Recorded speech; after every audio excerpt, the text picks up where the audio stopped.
Epa, compadre, la hojilla. Estamos en la hojilla.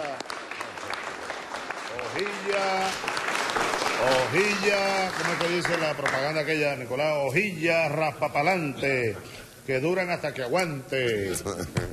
Mario, ¿qué tal? ¿Cómo está la hojilla hoy, chicos? Anoche te estábamos viendo, Fidel no se pierde la hojilla. Rumbo al socialismo, con Chávez, todos somos sus hijos e hijas. El pueblo es el hijo de Chávez. Presidente, mensaje para la hojilla, para la continuidad de... La hojilla. Bueno, la hojilla es el programa más visto de la televisión venezolana, sin lugar a dudas. No lo digo yo, lo dicen los números. El programa con más credibilidad que hay. Y Mario Silva es un gladiador, amado por el comandante Chávez. Mario Silva, amado por Chávez, valiente, gladiador, inteligente gladiador, él y todo su equipo. Así que honor a Mario Silva y a su programa La Hojilla, que en vida del comandante Chávez en este planeta, digamos, en vida terrenal, bueno, lo defendió con todo, pues, con todo, con los codos, con las uñas, con la verdad, con todo, siempre lo defendió. Gracias, Mario Silva, gracias, hermano. Gracias, Prepárense.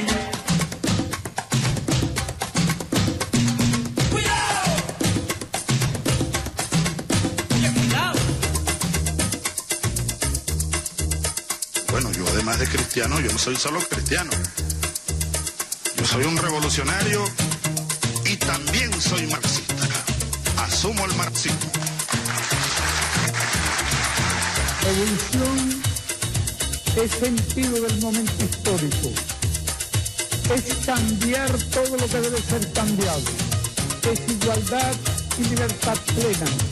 No se trata de solo de hablarlo y proclamarlo, hay que construir el socialismo, nuestro socialismo en el siglo XXI, en Venezuela, en el marco de América Latina y en el marco de los acontecimientos mundiales.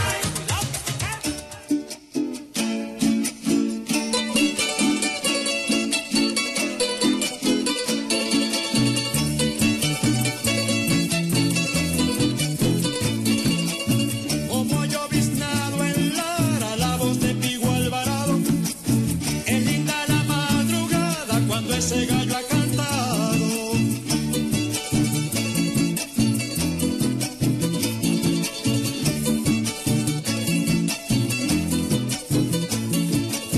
Como resuena el requinto en tierras de Curarigua, se alimenta el gallo pinto con flores de siempre viva.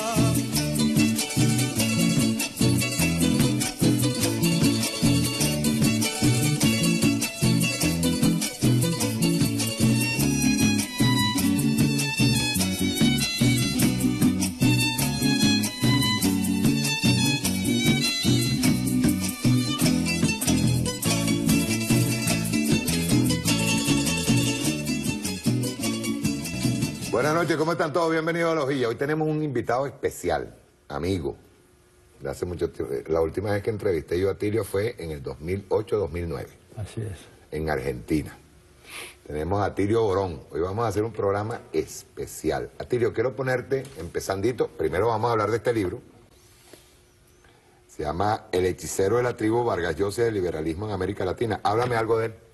Bueno, ese libro lo que trata de hacer, lo muestro así a la cámara que lo pueda tomar, es desmontar todo el aparato de mentiras, falacias y medias verdades que Vargas Llosa día a día ha venido diseminando por toda América Latina y atacando a los gobiernos progresistas, atacando al comandante Chávez, a Fidel, a Correa, a Evo, ¿no es cierto?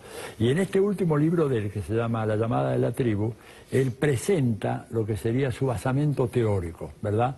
Que realmente es de una tremenda endeblez, y entonces yo lo que hago es, capítulo tras capítulo, analizar qué es lo que él dice, cómo lo dice, cuáles son los fundamentos, y realmente cuando tú le pones así la lupa y miras bien, bien a fondo, en realidad esto es puro humo, no tiene absolutamente nada, pero con una enorme eficacia propagandística. Es el gran publicista de la derecha a nivel no solamente latinoamericano, sino inclusive en Europa, especialmente en España, Portugal.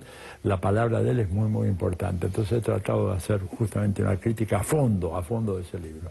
Una pregunta, ¿tiene analogía en algo o algo que ver, digo, la forma en que está, lo que está haciendo Vargas Llosa con Fukuyama, creo que era con Fukuyama, sí. Sí, lo que pasa es que Fukuyama escribía para un público académico. Okay. Vargas Llosa es mucho más peligroso, porque Vargas Llosa te escribe para millones y millones de personas.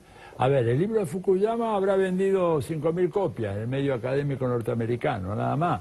Escribe Vargas Llosa, lo publica El País, La Nación, El Mercurio, publica toda, acá se publica en Venezuela, o sea que tiene un público de millones de personas. Es realmente, ahora está de moda usar la palabra influencer, ¿no? Bueno, es un super influencer a escala continental y el gran difusor del pensamiento de la derecha y el articulador de los ataques contra estos gobiernos de izquierda y progresistas que hemos tenido en América Latina. Por eso me parece importante salir a demostrar, digamos, la falta de razonabilidad y la falta de evidencia empírica detrás de cada una de las cosas que él dice. Por ejemplo, para no hablar del libro, porque no es el objetivo de este programa, al fin y al cabo dice, bueno, el capitalismo es una sociedad abierta, dice, lo que tenemos que garantizar es que haya educación gratuita para los chicos pobres y los otros, bueno, los privados que se las arreglen por su cuenta, pero no te dicen una palabra que con las políticas del Fondo Monetario Internacional, países como Argentina, Chile, Brasil, México, no pueden dar educación gratuita a los chicos pobres y que los presupuestos de educación... O sea, son todas falacias, pero él es un gran escritor, ¿verdad? Alguna gente me ha dicho, no, pero pega de que es un escritor de cuarta. No. Es un gran escritor, Pero él tiene una frase que dijo en algún momento que a mí me impresionó mucho, dijo, un escritor es alguien especializado en decir mentiras que parezcan verdades. Y entonces yo dije, eso él lo usa no solo para la ficción, sino para cuando hace un ensayo sociopolítico como el del libro ese, La llamada de la tribu, y por eso me sentí, digamos, motivado para, bueno, vamos a polemizar con este hombre. Vamos a ver qué pasa. Una pregunta, ¿eso tiene que ver también con la justificación de la derechización, por ejemplo, de Brasil, Argentina?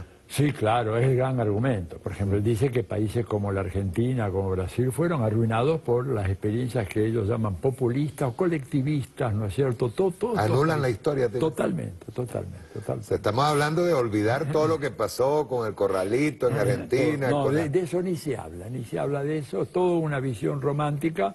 La Argentina era una maravilla hasta que llegó el peronismo y después, cuando vino el kirchnerismo, que le dio la puntilla final. Para Venezuela era la Arabia Saudita de América Latina, llegó Chávez, arruinó todo y produjo esto que él considera, ¿no es cierto? Dice, la debacle total de Venezuela. Ecuador era un país próspero, lleno de promesas, vino Correa, arruinó todo y así sucedió. Bueno, Cuba, por supuesto. Y luego la judicialización en contra de quienes estuvieron, en contra de Lula, en contra de Cristina, en contra de Rafael. Y en contra de Jorge Glass. Oye, yo siempre digo, no nos olvidemos, Lula está preso, pero Jorge Glass también está preso, el vicepresidente de Correa.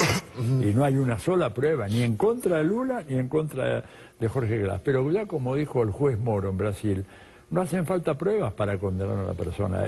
Fíjate, la sentencia de Moro es, no tenemos la evidencia, pero yo tengo la convicción de que este hombre recibió una coima, un soborno, no sé cómo le dicen acá en Venezuela, pero y por lo tanto lo condeno a 5 años y medio de prisión.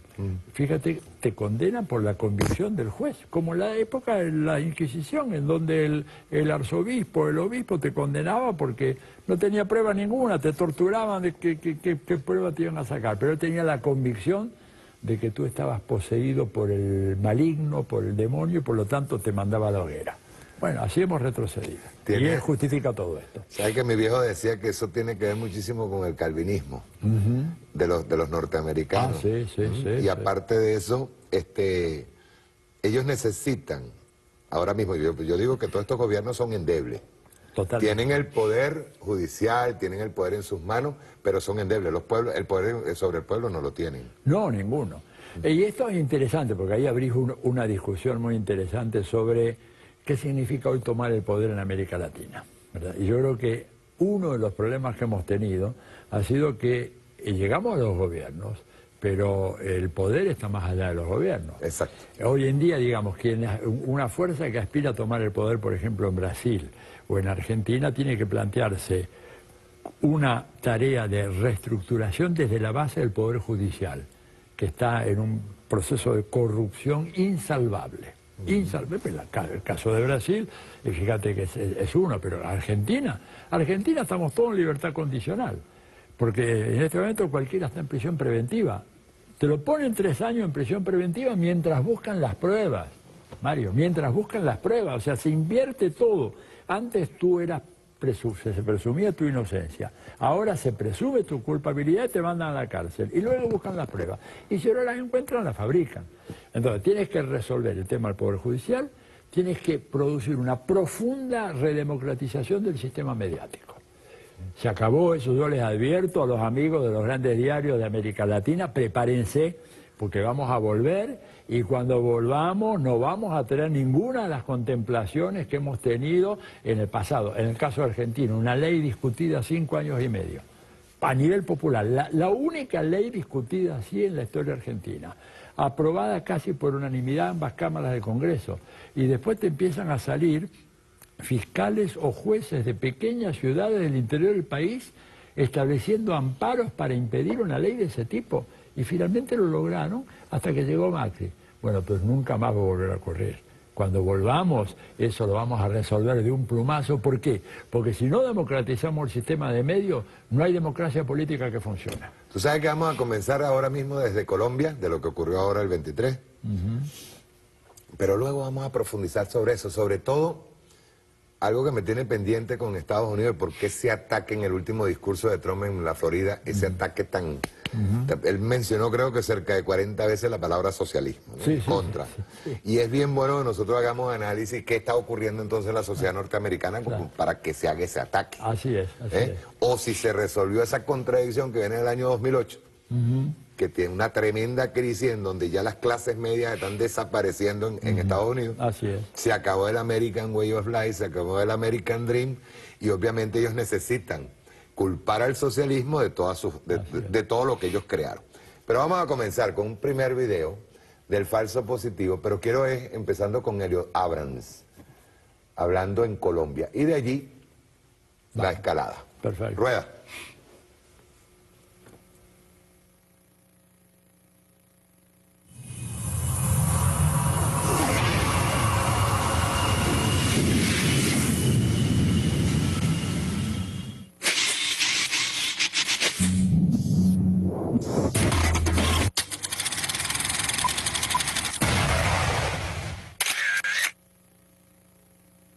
Hoy día no voy a hablar de casos individuales que son en unos casos bastante complejos. Pero en general, sí, hemos dicho, como la Asamblea Nacional ya ha dicho en su ley de amnistía, ley de transición, sí, estamos pidiendo a las Fuerzas Armadas venezolanas que den su apoyo al gobierno legítimo, y podemos fácilmente, en realidad, cambiar las sanciones o terminar absolutamente las sanciones individuales.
Váyate para atrás, váyate para atrás.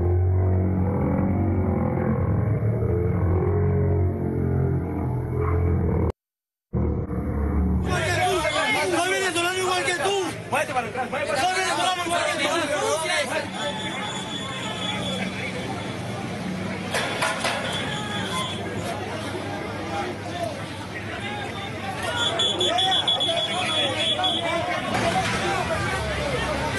Graba para allá para que vea la cagada que hicieron, tu hijo de puta. Es para allá, mi amor.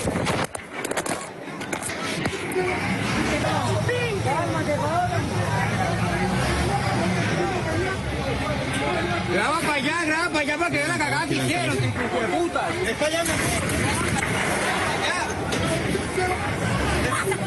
Bueno, venga. Y precisamente en ese momento, pues, atropellaron el cordón de la Policía Nacional Bolivariana Migratoria y también, pues, llegaron hasta la línea fronteriza en donde los militares que estaban conduciendo esos vehículos bajaron con sus armas y se fueron hacia el lado colombiano. Allí los estaba esperando José Manuel Olivares y Pícar Fernández.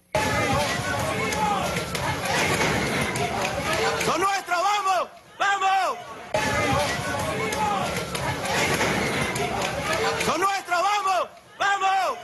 Le tribuna a la oposición como heroificándolos, dejándolos de héroes, y después de que casi me atropellaron, o sea, de que me atropellaron y que casi me matan. O sea, si no hubiera estado medio metro más acá, no hubiera estado contando esta historia. Prácticamente ellos me hubieran agarrado el cuerpo, no sé, por la espalda, pero como justo vi que gritaron, me corrí y alcancé a salir de ahí, pero igual de todas formas me agarró las dos piernas. Por suerte la saqué fácil, pero no hubiera estado medio metro más allá y no estaría contando esto.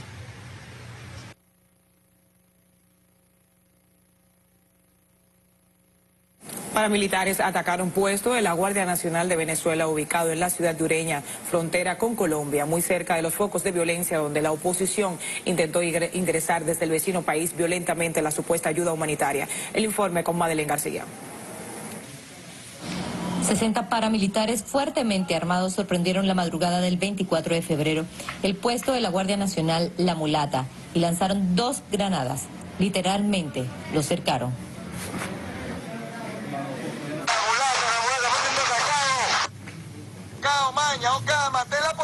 Mantén la posición, no vayas a perder el puesto, ya voy en camino.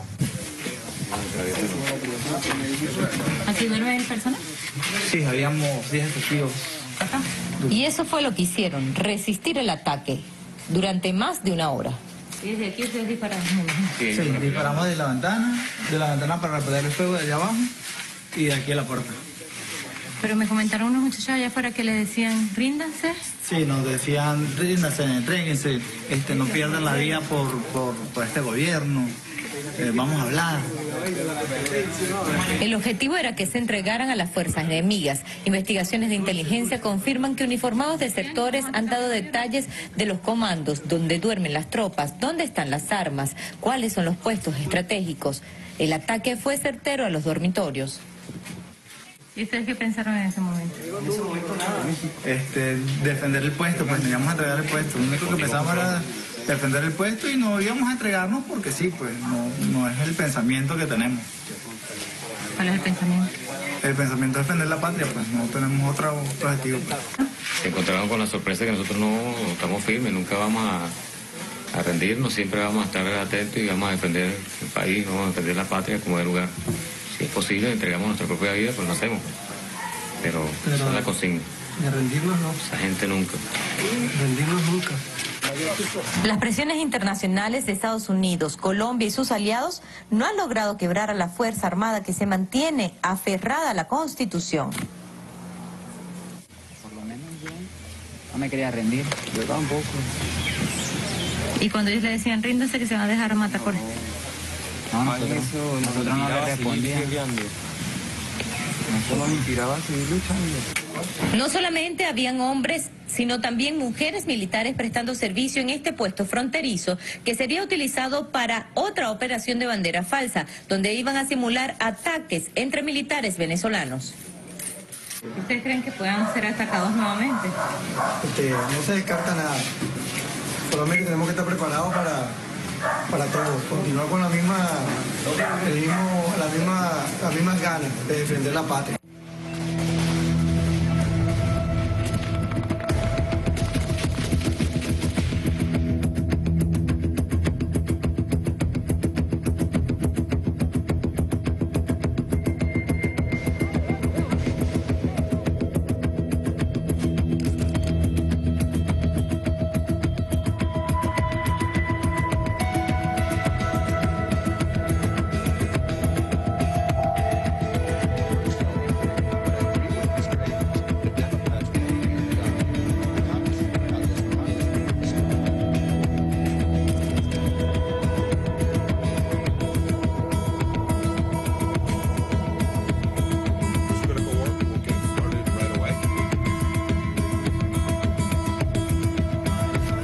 Elliot Abrams is coming aboard to lead our efforts on Venezuela. Very nice to be back, and I can't wait to get to work on it.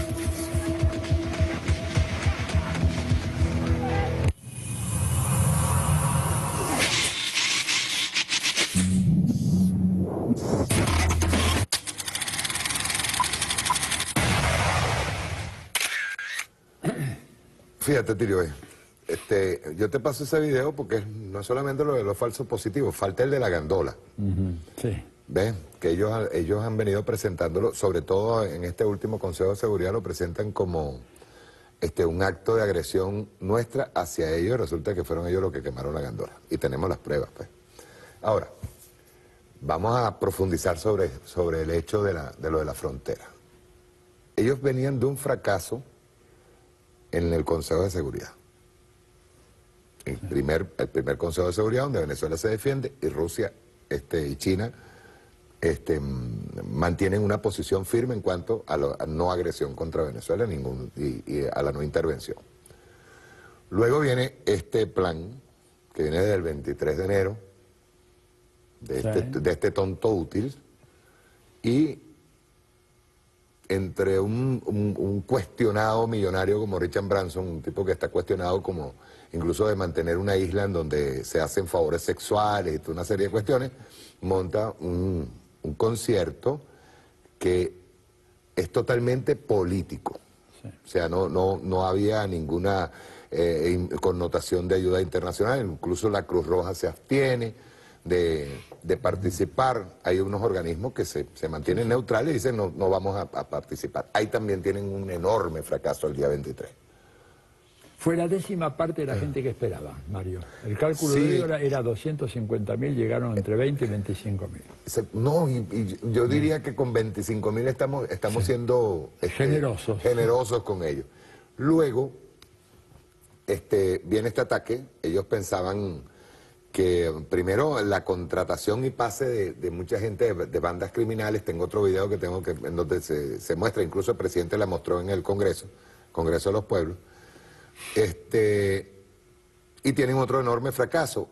Van a una segunda opción que yo dije que no sé por qué estaban pidiendo otra vez una reunión del Consejo de Seguridad, porque iban en peores condiciones que la vez anterior. Y tienen otro fracaso, que eso fue el día de ayer. Vamos a hacer un análisis en base a los eventos. Bien, bueno, yo creo que primero es cierto, el 23, el concierto fue un fracaso. Además fueron muy tontos o estúpidos en la manera como prepararon el escenario y el público, porque viste que había un sector VIP en donde estaba Piñera, estaba el presidente del Paraguay, Marito Abdo, estaba Duque y algunos, creo que estaba Almagro también, y luego el resto del público, ¿verdad?, estaba a casi 200 metros de la tarima. O sea, una cosa, una segregación impresionante. Te diría que uno desprecio, no me quiero meter con el populacho ese, que venga acá, nosotros nos quedamos acá. Le fracasó eso, ¿verdad? Le fracasó después la operación al día siguiente en el puente. Todo esto, porque querían presentar esto como que un sector importante de la Guardia Nacional Bolivariana se iba a pasar al otro lado, etcétera. Resultó ser que esto había sido preparado, era un montaje, incluso estaba aquel diciendo son nuestros, son nuestros. Hay otro momento de ese video donde dice muestren las armas. Es interesante eso para que la gente vea que se llevan las armas y que son, ¿verdad? Pero resultó que eso terminó, como seguramente veremos después en otro video, con la quema y que esos camiones no traían lo que se suponía que tenían que traer. Y luego, yo creo que la puntilla final, ¿no es cierto?, es la reunión en Bogotá, en donde prácticamente, fíjate vos, el desaire que recibe el gobierno de Estados Unidos, en donde es recibido por el vicepresidente, es recibido por Duque. Hasta donde yo sé no hay ningún otro presidente de América Latina, fueron cancilleres y vicecancilleres. Esto te habla de la declinación del poderío de los Estados Unidos a nivel regional. Antes, Mario, hace 20, 25 años, antes de Chávez, bajaba un vicepresidente a Bogotá y venían todos corriendo los presidentes desde Chile, Argentina hasta Bogotá, todos a estar con el jefazo. Ahora ni vienen. Entonces yo creo que me parece a mí de que ellos se han metido en una encerrona, y el hecho de que hayan decidido el grupo ese del Cártel de Lima, ¿verdad?, que es la denominación más adecuada, ir al Consejo de Seguridad es para ganar tiempo, porque saben que en el Consejo de Seguridad van a perder. De todas maneras, primero no ganan la elección adentro del Consejo. Si las ganaran, saben que Rusia y China están muy firmes y no van a avalar eso. Pero yo creo que es un poco para tomarse un respiro, ¿viste? Como un boxeador que está medio groggy, entonces, bueno, suena la campana, durante un minuto va al rincón donde está su manager, le da algunas instrucciones, a ver cómo seguimos ahora, porque le fracasó el plan. Y la verdad es haber jugado la carta de Pence de esa manera, haberlo mandado a Bogotá para ser recibido por vicecancilleres o cancilleres, es realmente una muestra de que han perdido el control de esta región, y además con un agravante. Hace 2 o 3 semanas, la mayoría de esos gobiernos estaba dispuesto a acompañar una intervención militar. Ahora prácticamente ninguno, salvo Colombia, está dispuesto a eso. El vicepresidente demoró, que anticipó acá en la hojilla va a ser el próximo presidente a corto plazo, porque Bolsonaro ya va de salida, como decíamos en México, ¿no? Bolsonaro ya va de salida. Moró dijo que ni un hombre va a cruzar la frontera para una intervención militar en Venezuela, desde Brasil. Argentina, a regañadientes, más o menos ha tenido que decir lo mismo, en parte porque los militares argentinos no tienen ningún interés en involucrarse en un asunto acá en Venezuela. Lo ven como una pelea, ¿verdad?, entre venezolanos, Venezuela, Estados Unidos, un negocio de Macri. Ninguno quiere venir a jugarse el pellejo acá. ¿Quién se va a venir a jugar el pellejo acá? Además porque hay un asunto muy importante. Si Venezuela estuviera en defensa, bueno, ahí sí podría venir una serie de ejércitos latinoamericanos. Hubiese pasado lo de Panamá. Hubiera pasado lo de Panamá. Pero acá, si algo dejó muy bien establecido Chávez, y luego lo siguió el presidente Maduro, es que las Fuerzas Armadas de Venezuela están con un armamento que está a nivel realmente de lo mejor que hay en este momento en el mundo. No te diría comparable a lo que tiene Estados Unidos o Rusia, pero sí que acá ninguno va a entrar y va a hacer un paseo. Además, pensemos una cosa. Panamá 1989. Te mandan 26.000 marines a la ciudad de Panamá y demoraron casi un mes en tomar la ciudad. Entonces, ¿cómo harían para Venezuela? ¿Entrar a Venezuela? Bueno, podrán entrar, digamos, la frontera colombo-venezolana tan grande y además tan inhóspita y es tan fácil de cruzar que de repente podés tener ahí un campamento 2 semanas, 3 semanas, pero en cuanto vaya a hacer el ejército venezolano, repelir ese ataque, no dura mucho tiempo. Entonces yo creo que en este momento ellos quieren pensar qué pueden hacer. Invasión yo creo que la han descartado. La han descartado porque saben de que este país no está indefenso. Y que acá puede venir un ataque, ¿verdad? Pero la capacidad de represalia que tiene Venezuela es muy importante. Además, pues fíjate que si el ataque lo hacen de una manera muy brutal, que obliguen a la República Bolivariana a responder en términos proporcionales, Bueno, hay ciudades y hay bases militares que están cerca de la frontera con Venezuela que sufrirían mucho. Para ni decirte... Se borran la frontera. Se borran las fronteras. Sí, porque el ataque no es vengarse para acá nada más. No, va a ir para allá. Y yo te digo que si estos llegan a hacer un ataque de eso misilístico en contra de algunas instalaciones bolivarianas, la respuesta puede ser tremenda para bases militares norteamericanas en Colombia. Y ellos saben esto. Ni te cuento cómo están temblando como una hoja los pobres que están allá en Aruba y en Curazao, que están a tiro del cañón. Eso ni siquiera necesitas un misil. Yo estuve en Curazao. En un día claro, de noche, te parás y ves la costa venezolana. La costa venezolana.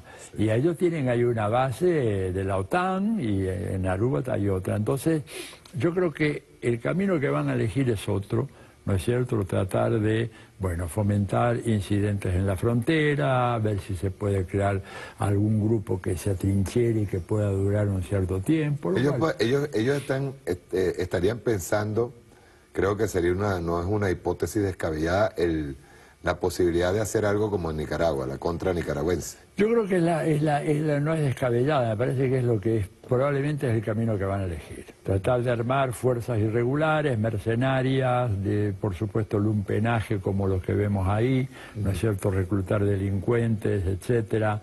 Probablemente hacer algunos actos de terrorismo, haber que estar muy alerta con ese tema.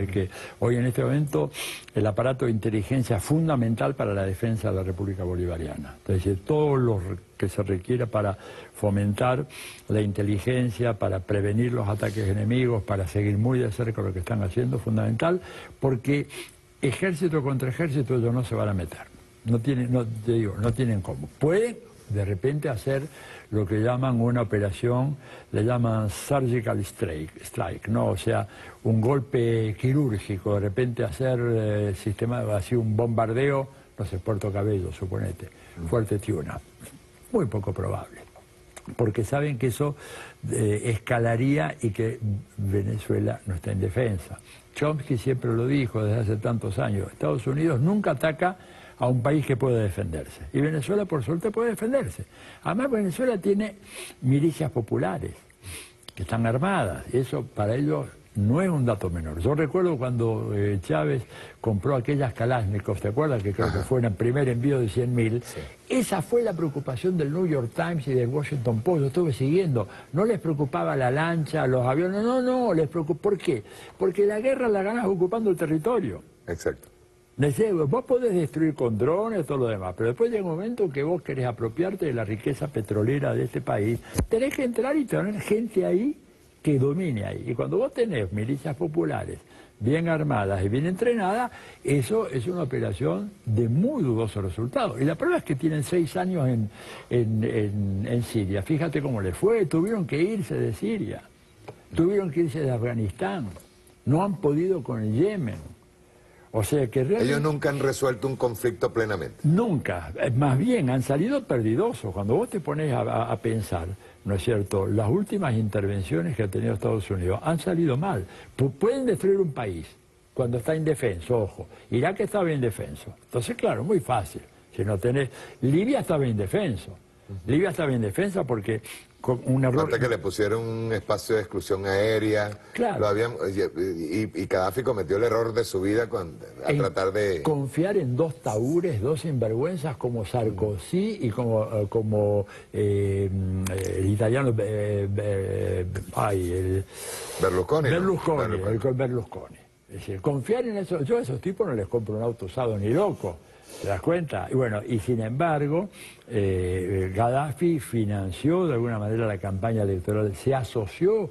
Gaddafi hizo inversiones en el Club Milán de fútbol, que era el club de Berlusconi, y se creyó, porque estos eran 2 delincuentes, ¿verdad?, encantadores de serpiente, que dijeron somos amigos ya, porque Gaddafi quería renovar su fuerza aérea. Dijo, pero si ya estamos en paz, ya indemnizaste a las víctimas aquellas, ¿te acuerdas del vuelo de Pan American? Somos amigos, ¿no? Y en cuanto el otro bajó la guardia, lo mataron. Sí. Y entonces yo creo... Lo debilitaron primero, claro, montándole la zona de exclusión, entregándose. Por eso acá, digamos, yo no vengo a dar ningún consejo, pero simplemente opino, si vienen los americanos con la paloma de la paz, hay que reforzar el aparato militar y el aparato de inteligencia, porque una trampa es una trampa.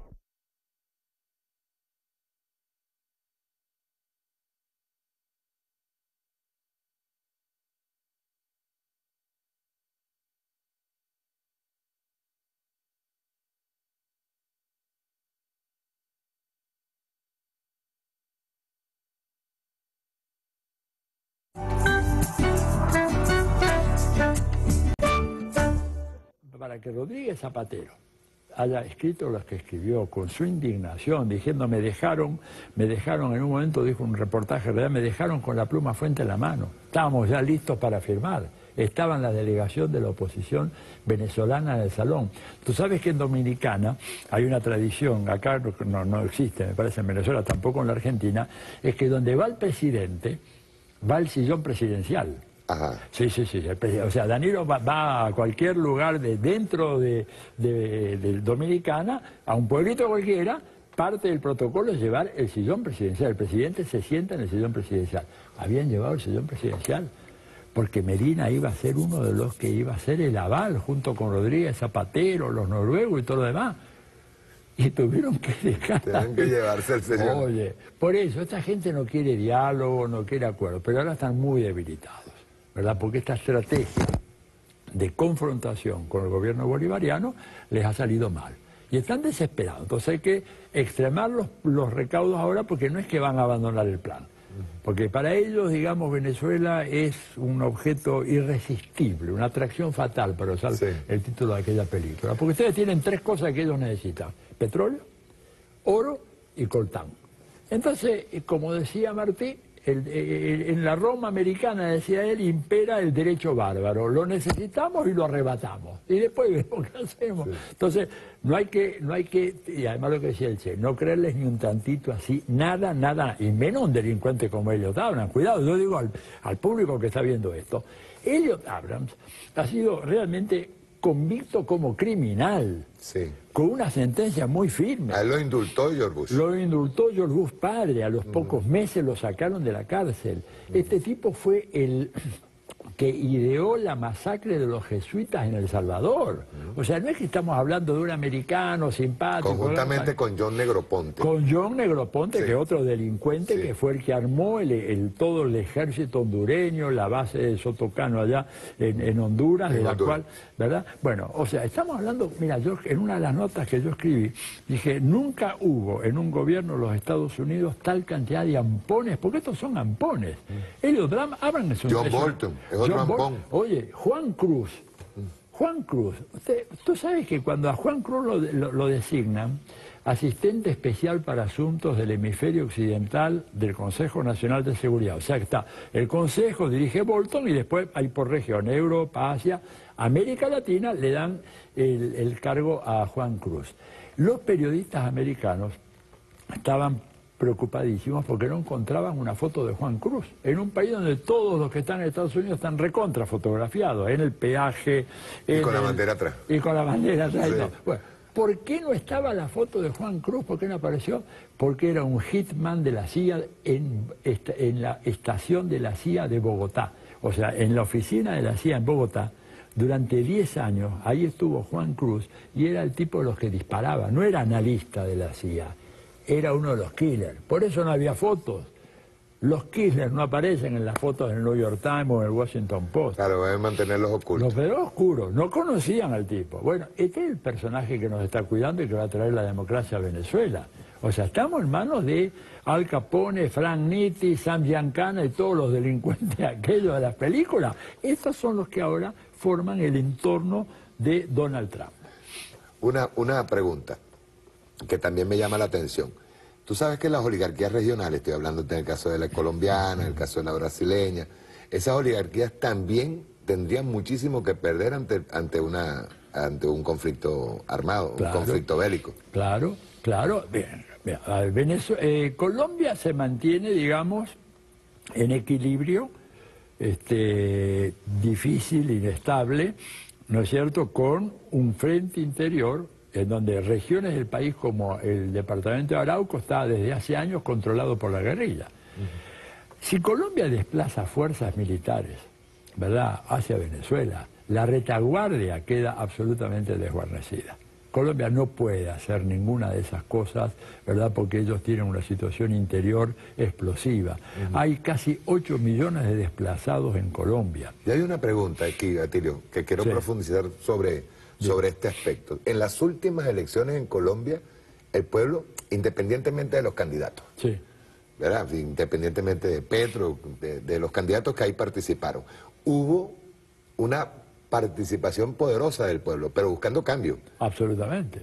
O sea, hay que leer bien cuáles fueron los resultados en Colombia, que ellos no han tomado en cuenta, y la oligarquía parece que lo olvidó. Lo olvidó, escúchame, lo que podríamos llamar la izquierda, ¿no es cierto?, una izquierda más moderada, que con algunas declaraciones infelices en relación al proceso bolivariano, porque que hay que entenderla, después por ahí, pero ellos pasaron de 1.900.000 votos a casi 8 millones en 4 años. Eso es un toque... Es la mayor participación electoral que ha habido. De lejos, y que preanuncia nuevos cambios. Evidentemente que Colombia está cambiando y va a cambiar. Colombia es un país que ha sido bombardeado de una manera sistemática con una propaganda antichavista, antivenezolana, como no se ve en ningún otro lugar del mundo. Es tremendo. Tú hablas los diarios de Colombia y es todo sobre Venezuela, y el mundo no existe sino fuera de Venezuela, no hay más nada, no pasa nada en ningún otro lugar del mundo, ¿verdad? Y con un sentimiento profundamente antichavista, racista, inclusive por parte de esta oligarquía. Pero Colombia tiene una situación interna que no le permite a ellos enfrentar un conflicto. Entonces, si te pones a pensar, desde Brasil no, desde Colombia muy poco probable. Panamá está en vísperas de lo que puede llegar a ser un cambio de gobierno. También ahí se habla, estuve hablando acá en la Asamblea Internacional de los Pueblos con algunos dirigentes panameños y tienen cierta confianza de que por ahí pueden dar un golpe de mano y de repente ganan las elecciones ahora, que creo que son en mayo. O sea que es un escenario en donde ellos van a tratar, digo ellos, los Estados Unidos, ver de qué manera pueden entorpecer el funcionamiento de la economía venezolana aún más, seguir con las sanciones, probablemente generar focos permanentes de actividad contrarrevolucionaria, algunos atentados, terrorismo selectivo, digamos, creo que van a ir por ahí más. Y por lo tanto, por eso decía que la idea de hacer un esfuerzo muy fuerte de inteligencia, recolección de datos y hacer un seguimiento muy cercano de las actividades de estos grupos pasa a ser un tema absolutamente fundamental. Porque en cuanto esto se estabilice un poco, el potencial que tiene Venezuela de desarrollo y de crecimiento económico es extraordinario. Un país y aparte de eso, abrirse a otros mercados. Pues, pero sí, nosotros no podemos seguir dependiendo. Yo a veces veo análisis. Yo recuerdo que el comandante Chávez fue uno de los primeros que dijo que el precio del petróleo no dependía de la subida o bajada de producción. Depende de la necesidad de consumo. Claro. O sea, de la necesidad de consumo que hay. Eso por un lado. Y segundo, el comandante Chávez siempre desestimó estas teorías, las teorías económicas, en donde, por ejemplo, la masa monetaria que salta al mercado y va a afectar la inflación. No. La masa monetaria va a ser distribuida en mayor medida a los necesitados. Sí, correcto. Se maneja mucho el tema de que a mayor masa monetaria, eso lo ha explicado muy bien Pascualina Curcio. Entonces, igual el cambio de los mercados. El comandante Chávez también decía que, ok, si sube un poco el costo, por ejemplo, del transporte de petróleo, pero nosotros teníamos que buscar otros mercados, no solamente Estados Unidos. Obvio. Había que buscarlo. Lo que había que hacer crecer es la producción petrolera para subir los ingresos. Claro, pero esto ahí se ve obstaculizado porque por todo este sabotaje económico y financiero que tiene Venezuela, que impide a veces que lleguen repuestos para las explotaciones petroleras, pero de todas maneras hay que hacer un esfuerzo muy fuerte para... Y también, ojo, Atilio, y eso lo podemos conversar luego, hay que entender que también nosotros tenemos que pasar esa barrera de la transferencia tecnológica. Nosotros tenemos que empezar a inventar. Claro. O sea, si nosotros incluso hacíamos las brocas. las brocas de explotación petrolera. Sí. Tenemos las bombas, por ejemplo, bombas para el caso de, no solamente de acueductos, sino también para la industria petrolera.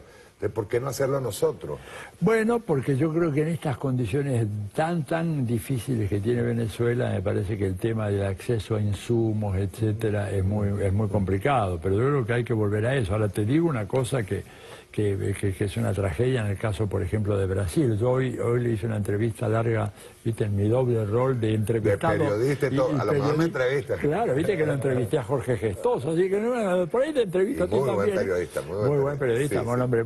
Bueno, pero hoy lo entrevisto yo, Pedro. Entonces me dice, mira, la tragedia nuestra es la siguiente. Durante 40 años, Petrobras, junto con el Instituto de Minas de la Universidad Federal de Río de Janeiro, desarrollaron una tecnología especial para extraer petróleo a 7.000 metros bajo el nivel del mar. Y eso fue producto de científicos, ingenieros y técnicos brasileños con fondos estatales y empresas asociadas, todas empresas públicas. Con el gobierno de Temer, ese instituto que descubrió esa tecnología, que es propia, no, se lo entregaron a la Shell. Se lo dieron a la Shell, a cambio de que Shell explote ahora, pero tiraron por la borda un esfuerzo de 40 años. Digo, acá no podemos hacer lo mismo. Acá tenemos que recuperar rápidamente el terreno. Acá no ocurrió eso, pero está habiendo problemas por el lado de los insumos, las dificultades, los obstáculos que ponen, digamos, de todo tipo en contra de Venezuela. Pero Venezuela ha tenido gente y tiene gente muy capacitada, muy preparada en la industria del petróleo. Vamos a parar un momentito. Dale. Ve que nos estábamos desviando del tema, pero está bien interesante porque vamos a profundizar sobre eso. Tranquilo. Voy a pasarte el segundo, que es el de la gandola. Ah, bueno. La quemada de la gandola. Que, por cierto, Colombia, porque enviaron un actor allá, estaba acusando de delito de lesa humanidad a Venezuela. ¿Ve? No solamente por la quemada de los alimentos y la quemada de las medicinas. Y resulta que yo mostré ayer aquí, cómo tenían cables para conductores para explosivos. Guayas. Tenían un dispositivo que se hace con bombillo para bombas caseras. Tenían bombas molotov metidas en ese camión. En ese camión humanitario. Sí, gasolina, máscara, vinagre. Todo eso lo mostramos, que eso lo recuperó en un video que hizo y que hizo presencia allí Iris Varela. Mira, y agrego una cosa porque por ahí público que no es venezolano no entiende. Las guayas son lo que les llamamos alambres de púa. Exacto. Y esto es lo que ponían cruzando la calle para que cuando vinieran los motociclistas desafiando las guarimbas fueran degollados. Sí. Eso tuvimos varios muertos degollados. Sí, tuvimos, eso me acuerdo. Vamos a ver el segundo video del falso positivo. Rueda.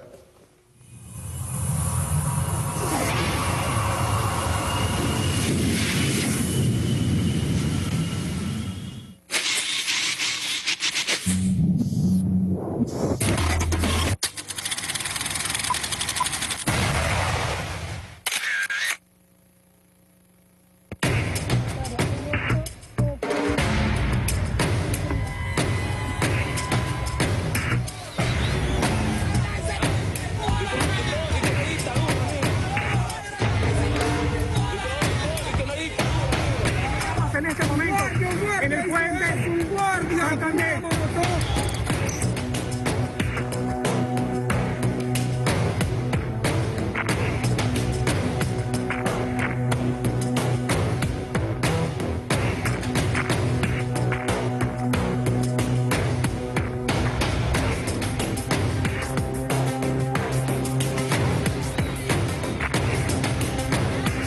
Porque hay que denunciar al mundo la inmensa y poderosa operación de falso positivo para agredir a Venezuela.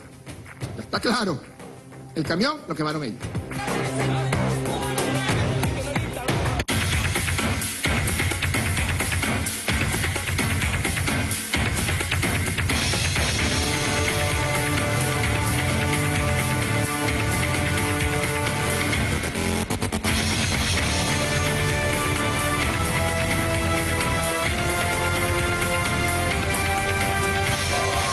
Amigos de Ciudadanos, lo que pueden observar, pues acaba de llegar al puente internacional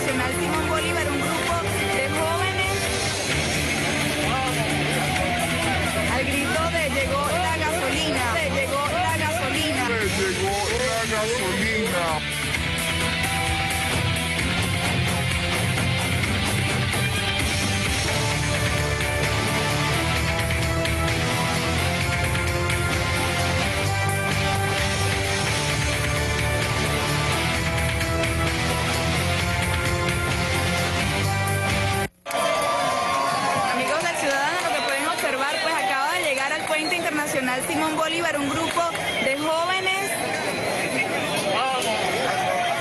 al grito de llegó la gasolina. Llegó la gasolina, así han señalado, pues, y se dirigen hasta el inicio del puente de Venezuela para Colombia, al grito de llegó la gasolina. Llegó la gasolina, así han señalado, pues, y se dirigen hasta el inicio del puente de Venezuela para Colombia.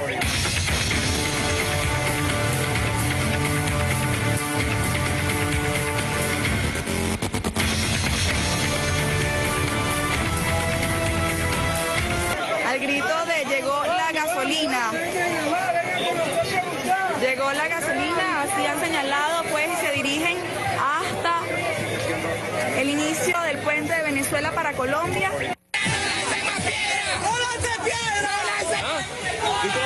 Y que no hay dictadura, mira.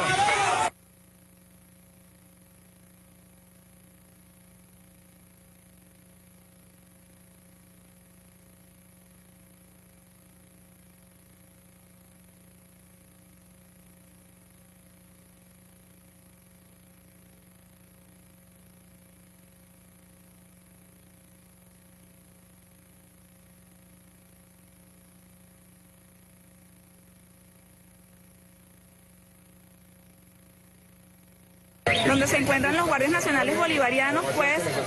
Hola, ¿qué tal, amigos de TV Cúcuta? Seguimos aquí en el Puente Internacional Francisco de Paula Santander, en donde a esta hora los manifestantes se preparan con bombas molotov artesanales para defenderse de la Guardia Nacional Bolivariana. Eso es lo que ellos están haciendo, son los artefactos que están elaborando en este momento para defenderse. Queremos darles a conocer a ustedes en ese momento lo que está sucediendo en ese lugar. Se incrementó el pie de seguridad, de esa manera están elaborando ellos todos los artefactos que tienen que para contrarrestar los golpes de la Guardia Nacional Bolivariana. Hay que mencionar que en ese lugar se incrementó el pie de fuerza y de la misma manera han llegado más manifestantes, más personas que se unen a ese tipo de manifestaciones en el día de hoy. Pero con gasolina, con trapos y con botellas están elaborando todo esto, lo que sería la defensa, entre comillas, de ellos frente a los ataques de la Guardia Nacional Bolivariana. Han dicho que van a ingresar por la parte de abajo del puente. La verdad es una situación muy lamentable, nos preocupa bastante esa situación, la manera que ellos suponen enfrentarse ante los militares. Bien, aquí nos encontramos con uno de los manifestantes. Cuéntame, ¿esta es la manera que ustedes se están preparando para enfrentarlos? Claro, para enfrentar al gobierno de Nicolás Maduro y a los malandros sinvergüenza que tiene apoyado, que son los colectivos, que eso nosotros lo conocemos muy bien, porque son ampones como uno, pues, que son ampones como uno, pues, que son ampones como uno, pues. Que nosotros queremos es liberar a Venezuela para tener una mejor educación, ¿me entiendes? Para tener una educación donde todos nosotros y nuestros niños crezcan en un futuro mejor, que no crezcan como yo, que soy una maldita rata, ¿me entiendes? No me importa morir, si hay que morir por la patria, ¿me entiendes? Que no crezcan como yo, que soy una maldita rata, ¿me entiendes? No me importa morir, si hay que morir por la patria, ¿me entiendes? Que no crezcan como yo, que soy una maldita rata, ¿me entiendes? No me importa morir, si hay que morir por la patria, ¿me entiendes? ¿De qué manera van a ingresar? ¿De qué manera van a proceder? Bueno, vamos a intentar entrar por las trochas, vamos a esperar unas indicaciones que nos haga. Un llamado, hermano, un llamado a la gente. Y bueno, le damos un llamado a la gente ureña, no tan solo, estamos con nosotros, vamos para allá, mi gente, vamos a con esos malditos fuegos, piquen esos malditos guardias, no tengan reprimición ni más nada, se acabó la pena esta mierda. Dígale que nos den apoyo a la policía para pasar por el puente, que nos den apoyo. Ellos están solicitando el apoyo de las autoridades, de la policía, para que puedan ingresar por el puente y no sabemos de qué manera va a responder las autoridades, la policía, frente a ese llamado. El llamado es para las personas, los habitantes, para que se salvaguarden de esa situación que es bastante complicada, de manera inminente. Vemos que van a proceder con violencia. Nosotros les invitamos para que se mantengan en sus hogares y puedan mantenerse pues salvos de toda situación que se vaya a presentar. Para Cúcuta.com, Cable Noticias y el portal digital Las Dos Orillas, informó Juliana María. Mucho gusto, General Subarán. Nosotros no estamos permitiendo. Y porque están aquí, porque no permiten que estén aquí. hermano. Controlen su país, los invitamos. Los invitamos, estamos aquí. Mano, los invitamos, esta frontera es de ustedes. Fíjate, están aquí y se retiran por aquí. Están al frente de la Policía Nacional de Colombia. Pero lo están permitiendo, pero lo tienen al frente de ustedes. No, hermano, los tienen ahí, vienen de allá para acá. No, pero pónganle el cuidado bien. Hermano, mire, nosotros vamos a hacer respetar nuestro territorio. Bueno, hermano, entonces no permitan esa vaina. Es como si yo permitiera aquí. Nosotros no le estamos permitiendo, ellos se meten, es como el otro lo hicieron andamio. Nosotros, repito, vamos a preservar y a mantener la soberanía de nuestro territorio, compañeros. ¿Ok? Pero no le permitan que esos guarimberos estén al frente de ustedes, en la nariz de ustedes, guarimbeándole de una institución como la Policía Nacional de Colombia. Ustedes controlan esa gente allá. No, total. En su territorio. Está bien. ¡Léele siempre! Entiendo, porque este es territorio colombiano ya. Claro, por supuesto, pero que se meten por debajo, por las trochas. Bueno, controlen ustedes eso. Nosotros somos hermanos, Somos hermanos. Lo que tenemos es una contingencia contra nuestros propios ciudadanos que nos están protestando, pero nosotros contra ustedes no tenemos ningún tipo de... Nosotros lo vamos a pasar por los temas y no lo podíamos porque... Bueno. Entonces, pero no es por nosotros, no es por Venezuela. Venezuela lo pasa hasta custodiado. Oiga, póngale control aquí en el container, Ustedes controlan esa gente allá. Total. En su territorio. Está bien. ¡Léale siempre! ¡Léale siempre!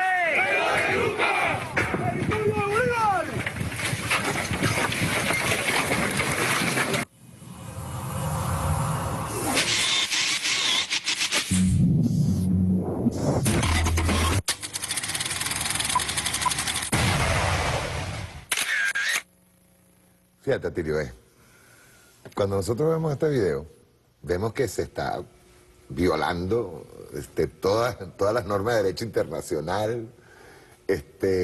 Hay una protección descarada por parte del gobierno colombiano de unos delincuentes, pues son delincuentes. Y tratando, no solamente eso, tratando de violar nuestra soberanía. Por eso yo quiero profundizar más sobre el tema del derecho internacional. Venezuela se convirtió hoy en foco de la discusión y debate de lo que es la soberanía, lo que es la defensa del Estado-Nación, de lo que es incluso está en la Carta de las Naciones Unidas, de lo que es la libre determinación de los pueblos y la no injerencia en los asuntos internos de un pueblo.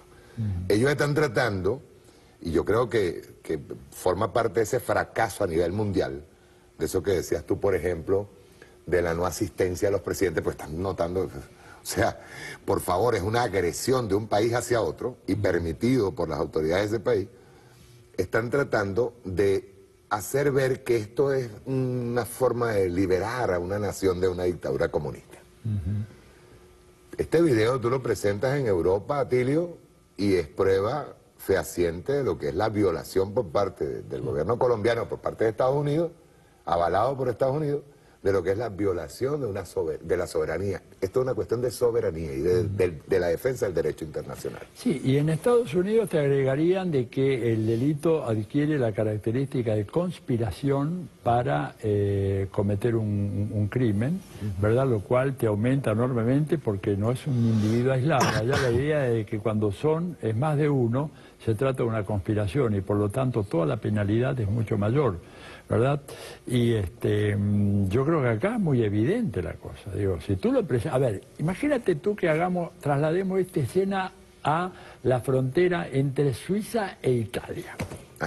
Y tuvieras del lado italiano una banda de delincuentes, bandidos como esto, ¿verdad? Ante los carabinieri italianos así mirando sin hacer absolutamente nada, preparando bombas Molotov. Y del otro lado tuvieras a la policía suiza, ¿no es cierto?, diciendo vamos a resguardar la soberanía. Digo, eso dura 5 minutos, ¿no es cierto?, porque de inmediato se ponen en marcha todos los mecanismos de la Unión Europea, la Corte Europea de Justicia y a los italianos que están incursos en ese delito, desde el ministro del Interior, el jefe de la policía, etcétera, van a la cárcel directamente, cuando no involucran inclusive en un juicio político al propio presidente o al primer ministro, ¿verdad? Pero bueno, esto es América Latina. Esto es América Latina. Günter Grass tenía una cosa muy grosera que decía que las fantasías sexuales más brutales que los europeos se imaginan como absolutamente imposibles se convierten en algo de todos los días cuando vienen a América Latina. Eso lo dijo Günter Grass, ¿no? El gran escritor alemán. Lo que allá es inconcebible acá, pero por supuesto que sí. Bueno, y esto lo estamos viendo acá. Es decir, ¿cómo es posible eso? Y además hay algunas fotos del presidente Iván Duque que está viendo esto. Y no saluda a los garimberos. Saluda a los garimberos. Es decir, saluda a gente que puede salir a matar y que puede salir a producir un hecho delictivo como es arrojar bombas molotov, ¿verdad? Evidenciando además un estilo de acción que fue el que tuvieron las guarimbas básicamente en el 2017. Sí. O sea, que es la misma gente. Fíjate que incluso el otro día, hablando con algunos amigos, me decían que algunos de estos personajes aparecieron también en Nicaragua, en las guarimbas que se armaron allá. O sea, esta es una trupe internacional que Estados Unidos tiene contratada, que la mueve, digamos, dentro de Venezuela cuando puede, si no la manda a Nicaragua. De repente ahora que va a haber elecciones en Bolivia, no me extrañaría que aparecieran algunos de estos personajes allá. Es parte del elenco estable que tiene. Entonces yo creo que ese es un dato interesante a tener en cuenta. El otro, que ahora estoy viendo las imágenes del comandante Chávez, tú sabes que cuando se produjo el famoso huracán del Katrina, Chávez le ofreció ayuda humanitaria al gobierno de Estados Unidos, y el gobierno de Estados Unidos declinó la ayuda. Y declinó diciendo que por cuestiones de seguridad nacional ellos no aceptaban ninguna ayuda. Y ahora que nosotros, ¿verdad?, acá en Venezuela estamos diciendo que no aceptamos, nosotros somos delincuentes, parias, fuera del sistema internacional. Ellos hicieron lo mismo. Por eso es muy importante el ejercicio de la memoria. El 2005, Chávez, en su generosidad, fíjate que ya Chávez sabía que habían participado en el golpe del 2002 y todo lo demás, pero Chávez era un hombre de un corazón inmenso y dijo, no, pobre esa gente. Y la verdad, todavía hoy, ¿no es cierto?, a 14 años del Katrina, las poblaciones negras, afroamericanas de Nueva Orleans, no han recuperado Todavía no. ¿Por qué? Porque son afroamericanos. Como dijo por ahí John Bolton, yo no sé quién los trajo a este país, llegó a decir este supremacista miserable. Se le olvidó la esclavitud. Pensaba que vinieron porque querían hacer turismo desde África en el siglo XVIII. Y los trajeron. Y los trajeron. Sí. Bueno, pero Chávez dijo, no, vamos a darle ayuda a esa gente. Y Estados Unidos no aceptó. Y nadie dijo nada. La prensa canalla, esta que miente sistemáticamente, que deforma, que hace todos esos falsos positivos, no recordó a la población en Venezuela, en Argentina, en Brasil, de que Estados Unidos se arrogó el derecho y Chávez lo respetó. Dijo, bueno, no quieren la ayuda, no voy a mandar yo así prepotentemente la ayuda. Estados Unidos actúa de otra manera y mandó. Y después veíamos que no era ayuda, porque ¿qué había en esos camiones? No había ayuda humanitaria. Sí. Guayas, cables, material para hacer bombas, todo eso. Es una historia conocida ya de Estados Unidos, ¿no es Ahora, una pregunta, fíjate. Ellos van de nuevo al Consejo de Seguridad. Sí. Tienen un tremendo fracaso. De hecho, el embajador ruso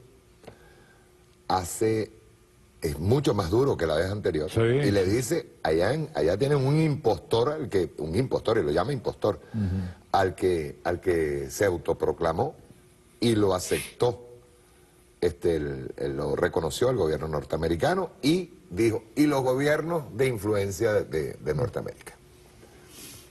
Sin embargo, simultáneamente se está dando dentro de Estados Unidos, Atilio, un fenómeno raro. La Florida se convirtió en el punto focal de la campaña electoral. Recientemente, en un discurso que tuvo Donald Trump, mencionó más de 40 veces la palabra socialismo para atacarlo. ¿Qué está sucediendo dentro de Estados Unidos, Atilio? Que lleva... Yo ni siquiera me atrevo a decir que Bernie Sanders es un progresista y que Ocasio-Cortez, que acaba de avalar el ataque contra Venezuela, lamentablemente. Ah, ¿lo avaló ella? Sí. Sí, lo avaló. Y parece mentira, ¿quieres que te diga algo? Pamela Anderson, la de Baywatch, la catirota bella esa de Playboy, ataca a Ocasio-Cortez y le dice, ustedes están avalando un baño de sangre. Mira Pamela Anderson. Pamela Anderson. Por favor, ahora sí amo profundamente a Pamela Anderson. Ataca a Ocasio Cortés y le dice, ¿no? En un Twitter le dice, ¿cómo ustedes van a estar avalando un baño de sangre? Bueno, pero que ha habido... ¿Qué está sucediendo ahí dentro? Mira, está sucediendo primero que la confusión que han generado los medios de comunicación de masa es fenomenal. Para que una persona que yo quiero y estimo, ¿verdad?, como Ariel Dorfman, haya escrito una nota diciendo, actuando como si él fuera el presidente Salvador Allende en el momento actual, y diciendo, bueno, yo no haría lo que está haciendo Nicolás Maduro en este momento. Hizo toda una figura, ¿no es cierto?, retórica, en donde Ariel se pone a escribir pensando él cómo reflexionaría el presidente Salvador Allende en el momento actual. Y le pone en boca de Allende cosas que son increíbles. Y yo te digo, yo Allende lo conocí personalmente y hablé con él en más de una ocasión, era yo muy joven, estamos hablando de los años 70, un hombre extraordinario, un precursor del chavismo y de todo lo que vino después fue Salvador Allende, porque hizo, digamos, el programa que luego harían las condiciones propias de Venezuela con la llegada del comandante Chávez, ¿verdad? De la llegada al poder a través de elecciones. A través de elecciones y las políticas de nacionalización, redistribución de la riqueza, todo lo que hizo Chávez, bueno, eso lo intentó hacer y en buena medida lo hizo, lo pagó con su vida. Pero fíjate vos que gente cercana, ¿no es cierto? Dorfman, que es un exiliado de la dictadura de Pinochet, sin embargo ahora plantea de que este país se ha convertido en víctima de un gobierno totalitario. Y yo lo que te puedo decir, y lo escribí hoy en un tuit, ¿verdad?, que ya me han insultado, bueno, ya estoy acostumbrado, tengo la piel curtida, donde digo, hablan de totalitarismo en Venezuela, es un país donde la libertad de expresión es mucho más amplia que en Argentina, Brasil y Chile, y lo puedo demostrar empíricamente. Digo, en el hotel donde estoy yo, un hotel de 5 estrellas en el centro de Caracas, veo un solo canal que habla bien del gobierno bolivariano y todos los demás, los nacionales y los internacionales. Y ese es uno de nuestros errores, luego vamos a hablar de eso. Claro, y todo lo demás en contra. En ese hotel no puedo ver Telesur, pero puedo ver CNN, puedo ver la televisión española. La televisión española habla permanentemente de Venezuela y mal y de Maduro. Y del todos los días, sí. Digo, fíjate, en Chile eso no se consigue, en Argentina tampoco. Porque en Argentina tenés un predominio, o en Chile o en Brasil, un predominio aplastante de los medios de comunicación, que pueden ser privados o públicos, no importa, pero son todos oficialistas. ¿Te das cuenta? Cosa que no se encuentra en este país. Pero entonces esto es la confusión que se genera y en la cual Ariel, que yo creo que él va a ser un desmentido de todo esto, porque fue un momento, un raptus, porque es un hombre muy honesto y un gran intelectual y un gran escritor, pero revela la confusión, lo mismo que la hija del presidente Salvador Allende, ¿verdad?, que deshonra su apellido, diciendo, pero ¿cuándo ha habido tantas elecciones en América Latina como en esta? 25 elecciones, acá ha habido demasiadas elecciones, ¿verdad? Y se aceptaron las elecciones que se perdieron, en otros países no se aceptan, ¿verdad? En Estados Unidos no se aceptan. George Bush, ¿cómo llega a la presidencia? Manejando los jueces, la justicia electoral del Estado de la Florida, el Estado de la Florida, que es el que finalmente decide, por eso la importancia de Florida, que gana los votos de la Florida, con eso gana Bush. ¿Y quién era gobernador de la Florida? Jeb Bush, el hermano del presidente. Digo, más descarado no se puede. Más descarado. Imagínate si acá hicieran una cosa así, que el hermano de Maduro fuera presidente del Consejo Nacional Electoral, que hubiera una elección reñida y que se decidiera en un estado que gobierna otro hermano del presidente Maduro, si los tuviera, y que entre los tres arman la componente y le dan el triunfo a Maduro habiendo perdido. Digo, imagínate el escándalo mundial. Eso pasó en Estados Unidos, pero pasa allá y no es problema. Entonces, ¿qué es lo que está pasando con lo del socialismo? Bueno, vos decías algo muy, muy importante. El American Dream is over. O sea, se acabó el sueño. Se acabó, exacto. Y te voy a poner un número, Pinte, porque a veces evitan mucho argumento. En el pasado, una familia de clase media americana, te estoy hablando hasta los años 70, 80, familia tipo, papá, mamá, 2 hijos, ¿verdad?, podía asegurar que con esfuerzo mandaría a sus 2 hijos a una buena universidad, ser un buen college, como le llaman ellos allá. porque eso más o menos, si bien era caro, pero estaba dentro de las posibilidades de ellos. En este momento eso está absolutamente fuera.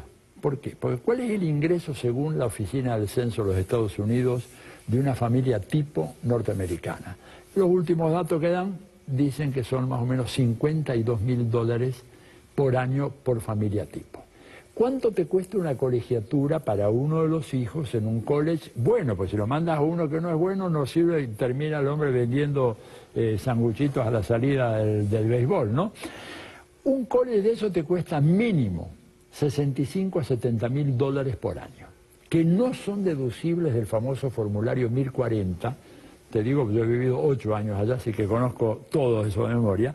Tú, el 15 de abril de cada año haces tu declaración final de impuestos. Podés hacerla antes si querés, pero no podés deducir un centavo de gastos de educación de tus hijos.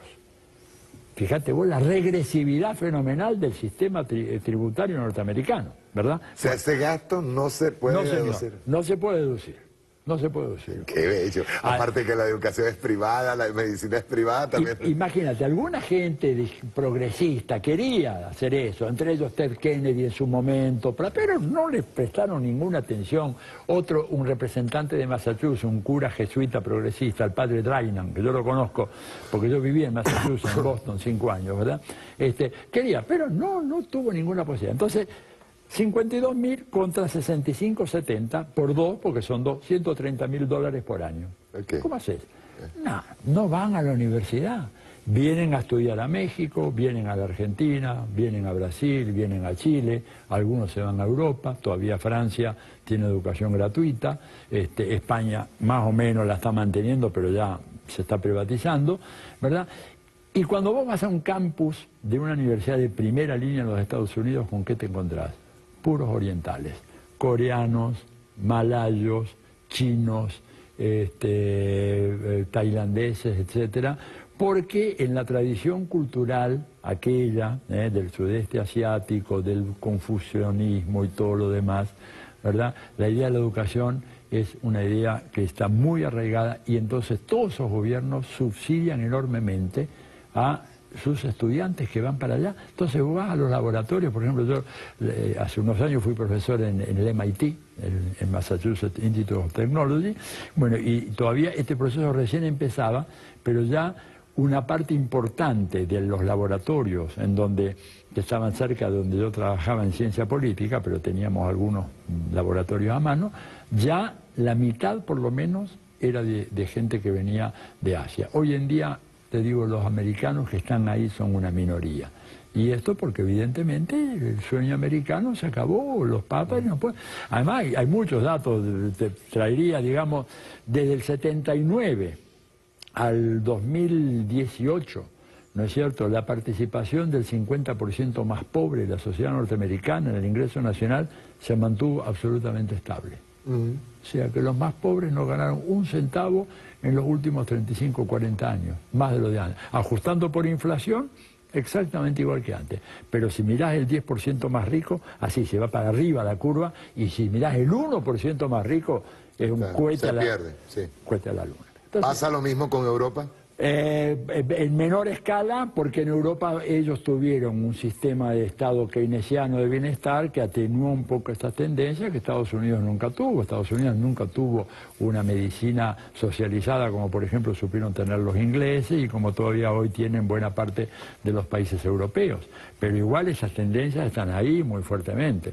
Entonces, la cosa del socialismo es ponerse el parche antes de la herida, porque al día siguiente ese discurso de Bush, que lo dio en la Florida International University, ahí en el sur de la Florida, Bernie Sanders... El discurso de Donald Trump. De Donald Trump, sí, de Donald Trump. Al día siguiente, Bernie Sanders se proclama candidato, y escúchame, un dato muy interesante, viste, que voy a jugar en las presidenciales del 2020. Al día siguiente sale Sanders, por algo salió, escuchó el discurso de Trump, dice, está hablando tonterías, yo voy a salir, y ¿sabes qué? El dato más significativo, más que mi opinión, la tuya. En 24 horas le llegaron $6 millones de aporte para la campaña, de pequeños inversionistas, no más de $20 cada uno. Eso implica un rechazo absoluto a la política de Donald Trump. Totalmente, escúchame, los analistas americanos 2 o 3 días después estaban comentando esto, que fue un éxito notable, como en un día Sanders consiguió esa suma de dólares, 6 millones de dólares de la noche a la mañana, ni bien anunció que iba a ser candidato. ¿Y quiénes aportan? Todos pequeños aportantes, porque es todo, digamos, por un sistema legal. Creo que el máximo que pueden aportar son 20 o 50 dólares. 6 millones. Y los americanos decían, es un major achievement, o sea, un logro espectacular, el que obtuvo Sanders. ¿Qué quiere decir esto? Bueno, quiere decir que la gente está buscando alguna otra alternativa. Pero escuchame, se ha convertido en una sociedad más desigual que antes. Esa clase media ya no puede sostener los valores. Ya no puede incluso sostener la mentira. Fíjate, hay una cosa también que yo tomé en cuenta, que fueron los resultados, parecido a lo de Colombia, fueron los resultados de las elecciones al Congreso. Primera vez que entra una musulmana al Congreso de los Estados Unidos, siendo una de las, digamos, de los más atacados, lo que es los musulmanes son los más atacados, fueron tratados hasta incluso como terroristas. La entrada de una guineana, o sea, de una de origen africano, y la entrada de Ocasio-Cortez, que bueno, yo espero que Ocasio-Cortez agarre y voltee hay que invitarla a que venga acá. Sí, que venga acá. Y que vea esto, que venla acá y ponla a caminar y circular por la calle. Ven y ve y después opina, claro. Sí. Ahora, esos resultados también muestran, o sea, igualito que lo que pasó en Colombia, muestran algo un mensaje que está enviando el pueblo norteamericano al poder.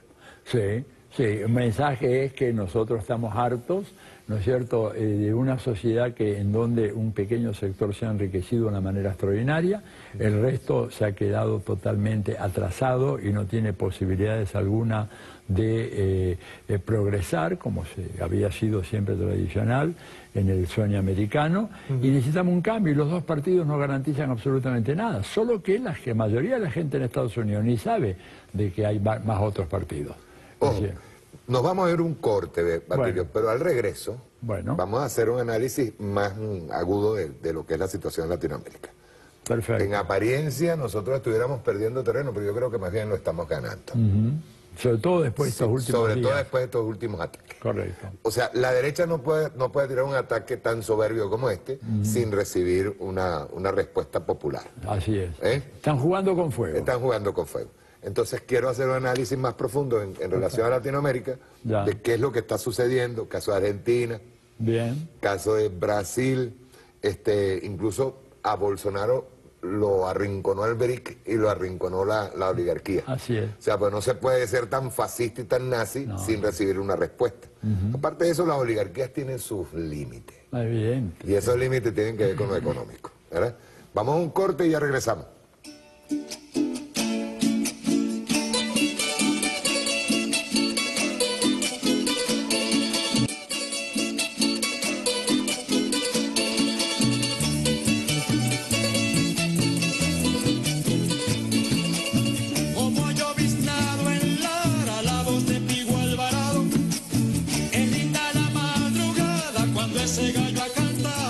Bien, continuamos.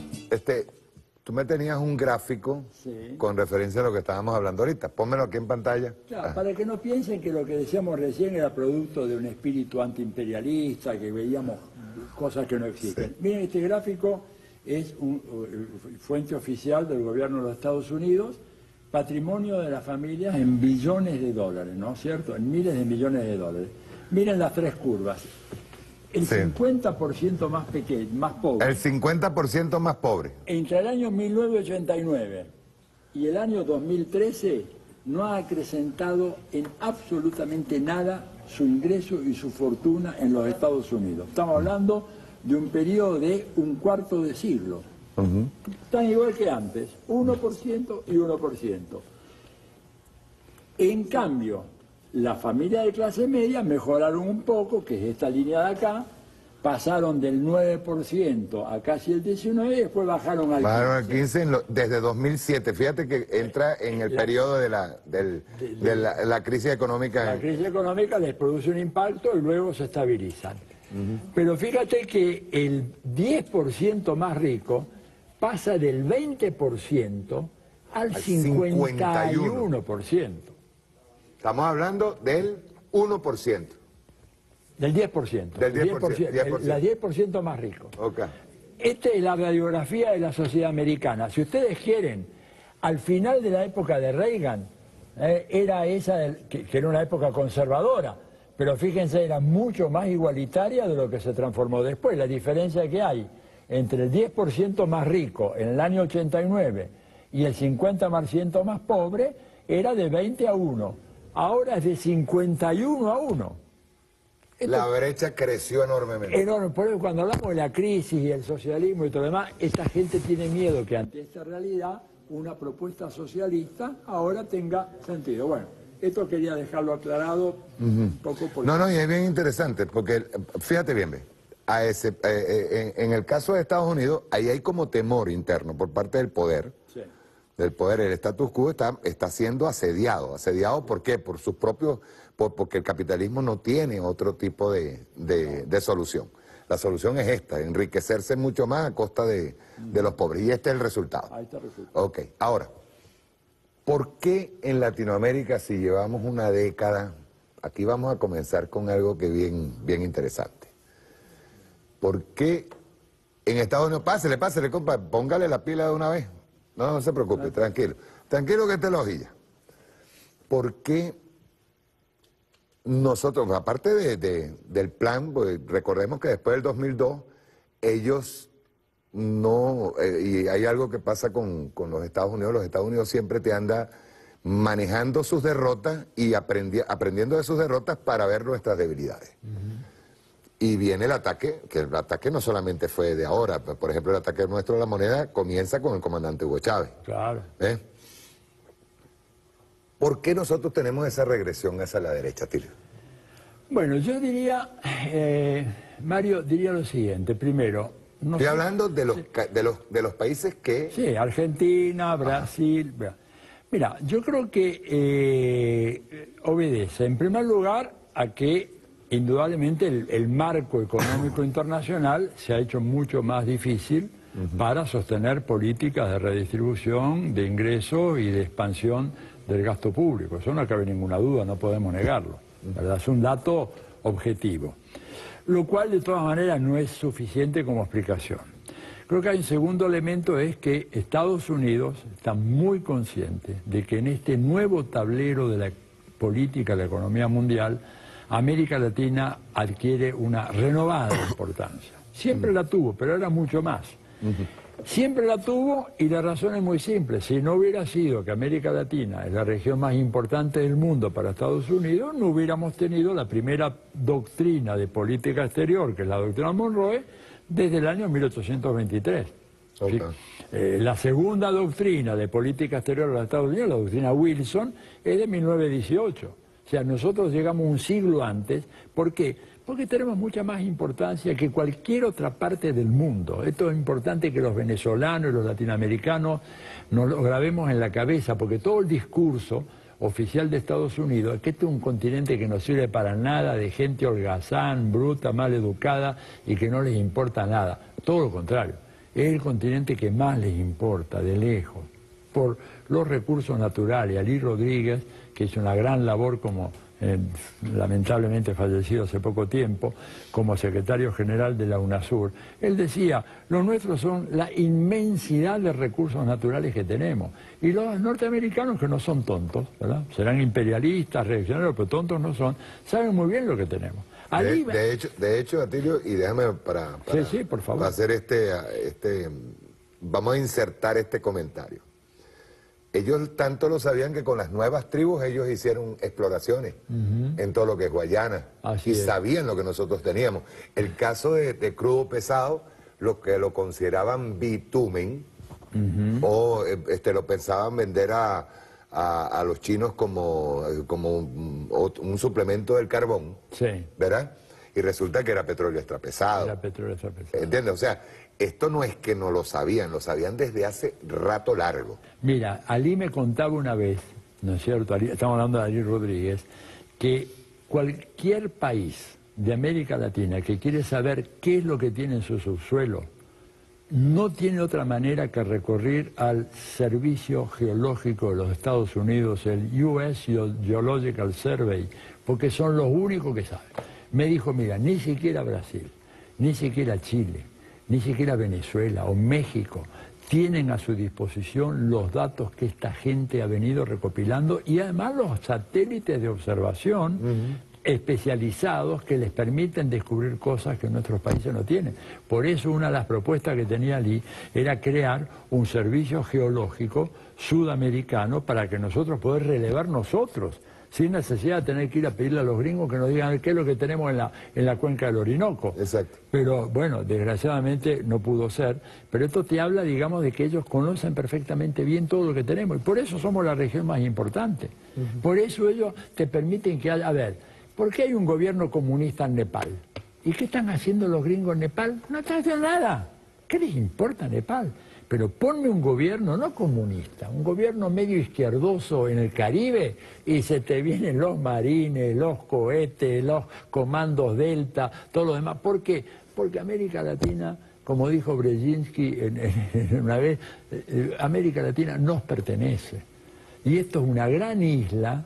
Esto es una gran isla que va desde Alaska a Tierra del Fuego, y en esa gran isla los dueños de la isla somos nosotros. Él lo dijo cuando presentó su libro ese, El Gran Tablero Mundial, que es un flor de libro, del año 97, ¿no es cierto? Pero que preveía muchas de estas cosas. Era un pensador de derecha estratégico, digamos, un canalla políticamente, porque fue el que armó los mujahidines contra los soviéticos allá en Afganistán, pero una mirada profunda. Y él decía ya en ese momento, América Latina, digamos, es una región que está dentro de esta gran isla, y en la gran isla mandamos nosotros. Cuando él presenta su libro en Colombia, ¿verdad? Yo estaba ahí en la ciudad de Nueva York, no estaba viviendo, pero había ido a un seminario, y él presenta, el libro es extraordinario, se llama El Gran Tablero Mundial, el comandante lo leyó, Chávez lo había leído, y habla de todas las regiones del mundo. Habla de Europa, de Medio Oriente, de Extremo Oriente, de Asia Central, de Oceanía, de África, del África Meridional, del Magreb, de todo el mundo. Y nosotros estábamos ahí con otros dos colegas mirando, y se olvidó de América Latina. Y entonces le preguntamos, al cabo de un tiempo, pero profesor, el libro es extraordinario, la verdad, da un panorama notable, pero falta América Latina, porque está el tema de la operación Irán-Contras, está el tema de la revolución sandinista, el bloqueo de Cuba, se había producido poco antes la invasión de Panamá, todo lo demás. Dijo, ustedes, hasta que no entiendan de que América Latina no es un tema de política exterior para nosotros. ¿Les quedó claro? Yo no hablo de América Latina porque tampoco en mi libro hablo de Oklahoma, hablo de California, hablo de South Dakota. América Latina no es un continente más externo a los Estados Unidos. Eso es África, eso es Europa, eso es Asia, pero América Latina es otra cosa. Por eso la respuesta de un senador en estos días que dijo, esa es zona de influencia nuestra y Rusia tiene que sacar las manos de allí. Exactamente, Rusia y China tienen que sacar las manos de ahí, no quieren. Sí. Entonces, en ese contexto... Leo, de ser patio trasero, esto es propiedad mía y punto. Pero escúchame, y lo que dijo Pence o no sé quién, ayer o antes de ayer, dijo, no solo patio trasero, nuestra Venezuela, nuestra puerta trasera. Ni siquiera el patio, la puerta. Our back door, dijo. No backyard, back door, la puerta trasera. Sí. Digo, entonces esto...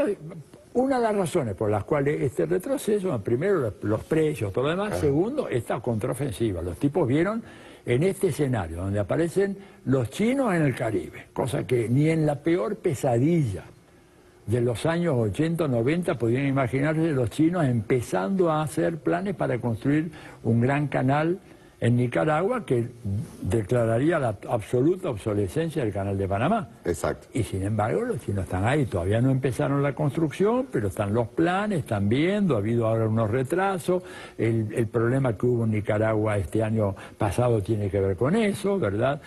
Con el poner obstáculos. O sea, los gringos no trabajan por trabajar, ni por democracia, ni libertad. Hay que detener el tema del canal. Claro, porque el Caribe, si vos lees los manuales de formación de los militares americanos en el Pentágono, el Caribe es considerado un mar interior, entonces ahí no puede haber un chino haciendo un canal que no sea nuestro, y no puede haber una flota rusa, ¿no es cierto?, haciendo ejercicios navales con los venezolanos. Para colmo, lo que yo digo, que parece una anécdota, pero estas anécdotas en política internacional son muy significativas. ¿Sabes cómo se llama la nave insignia de la Armada rusa? Almirante Kuznetsov. ¿Y quién fue el almirante Kuznetsov? Un oficial soviético que fue el que detuvo la armada alemana nazi en la Segunda Guerra Mundial. Es un símbolo muy significativo, que de repente permite que un imbécil como Bolsonaro, y lo digo con el debido respeto, ¿no es cierto?, hace un tiempo haya declarado del peligro de la expansión soviética en América Latina. Bolsonaro, alguien le sopló este dato del almirante Kundesov y pensó que todavía, y como Putin se llama Vladimir, igual que Lenin, dice, bueno, es la misma cosa, ¿verdad? Son la misma cosa, pero bueno, ellos vienen en esta gran contraofensiva. Y entonces se encuentran con algo absolutamente inesperado, que fue la derrota del kirchnerismo en la Argentina, producto de errores propios, no de méritos de Macri, una acumulación de errores propios, si quiere después voy a eso. Y sí, es interesante que profundicemos sobre los errores. Y en tercer lugar, el hecho, y este es un error generalizado, de que estos gobiernos progresistas, y ahí incluimos tanto los gobiernos más radicales, más enjundiosos como el de Venezuela, el Ecuador de Correa y la Bolivia de Evo, como los otros, cayeron en una trampa economicista, que era la siguiente: si nosotros logramos sacar a millones de personas de la pobreza, vamos a construir una base política que nos permita gobernar por un periodo suficientemente largo como para que en un país como Venezuela podamos hacer un cambio en la matriz productiva, que eso es un esfuerzo que requiere 30 años, 30 o 40 años de continuidad en la política económica, la política social y, por supuesto, la política en materia de ciencia y tecnología. Error, porque una parte importante de esos sectores que fueron promovidos socialmente, ¿no es cierto?, en Argentina, en Brasil, en Venezuela, ¿verdad?, votaron contra los gobiernos que los favorecieron. Digo, parte del voto de Bolsonaro, y yo le he hablado con la candidata vicepresidenta Manuela Dávila, que es una personalidad extraordinaria, que no te la pierdas si viene por acá, Manuela, porque es un cuadrazo político de primera, ¿verdad? Ella me decía, para sorpresa nuestra, dice, parte de la gente en las favelas que trabajamos, que llevamos, que les pusimos redes cloacales, les llevamos agua potable, les pusimos la asistencia médica, etcétera, esa gente nos vota en contra. ¿No es cierto? Lo mismo pasó en la Argentina, lo mismo pasó aquí. Acá yo lo he visto. Sí. Mira, yo voy en la elección de la del 13, voy a un acto que no sé en dónde fue, de Capriles, para ver un poco quiénes iban. Oye, aparece un tipo vestido, pero se avista puro, todo, el gorro con las insignias de Chávez, la camisa chavista, la franela, todo. Y entonces yo me le acerco, ¿viste? Porque la ventaja del venezolano es tan abierto, sobre todo el de esta parte de acá, ¿no?, del Caribe, la zona del Oriente. Y le digo, oye, pero no estás en el acto equivocado tú. Yo digo, no, ¿por qué? Digo, pero este es el acto de Capriles, te veo así, pero vestido parece el comandante Hugo Chávez en persona, digo, porque, ¿cómo es esto? ¿Está el acto de Nicolás, está en otra parte? No, yo vengo acá. ¿Pero por qué vienes acá? Bueno, porque mira, yo vivo acá, ¿ves ese monobloc que está ahí? Bueno, ese ahí es la vivienda de la misión vivienda que el comandante Chávez me permitió, yo con los 3 hijos, tenemos ahí, ven si quieres y te muestro, me lo dieron amoblado, con cama, con nevera, con microondas, todo, con plasma, maravilloso. Y digo, ¿qué llevaste tú? Dice, no, nomás la ropa nosotros, porque estaba todo, me dio todo. Bueno, pero ¿qué haces acá entonces? Y me dice, pero es que yo ahora soy clase media, el que me defiende a mí es Capriles. Maduro tiene que defender a los jodidos que estaban antes como yo. ¿Y yo qué voy a hacer allá con Maduro? Yo ahora me tiene que defender. Fíjate, yo me quedé, se me vino todo el doctorado encima, se acabó mi doctorado, las bibliotecas, todo, impensado. ¿Por qué? Y bueno, porque era una reflexión que uno jamás hubiera imaginado eso. Porque antes, en el pasado, el varguismo, el peronismo, el ibanismo del campo en Chile, que fueron de alguna manera precursores de lo que luego fue el comandante Chávez, lograron una adhesión, pero no te diré eterna, pero de 30, 40, 50 años del electorado popular. En el caso de la Argentina todavía hoy queda bastante de aquello, ¿no es cierto?, la lealtad hacia el peronismo, por la figura de Perón, lo que hizo. Pero eso era en otra época. En el capitalismo posmoderno que tenemos hoy, para darle un nombre, ¿no es cierto?, esa lealtad ya no existe, tampoco en Bolivia. En Bolivia me dieron otra respuesta que me dejó desconcertado. Gente que salió pobreza extrema, ¿no es cierto?, y ahora tiene una serie de comodidades increíbles.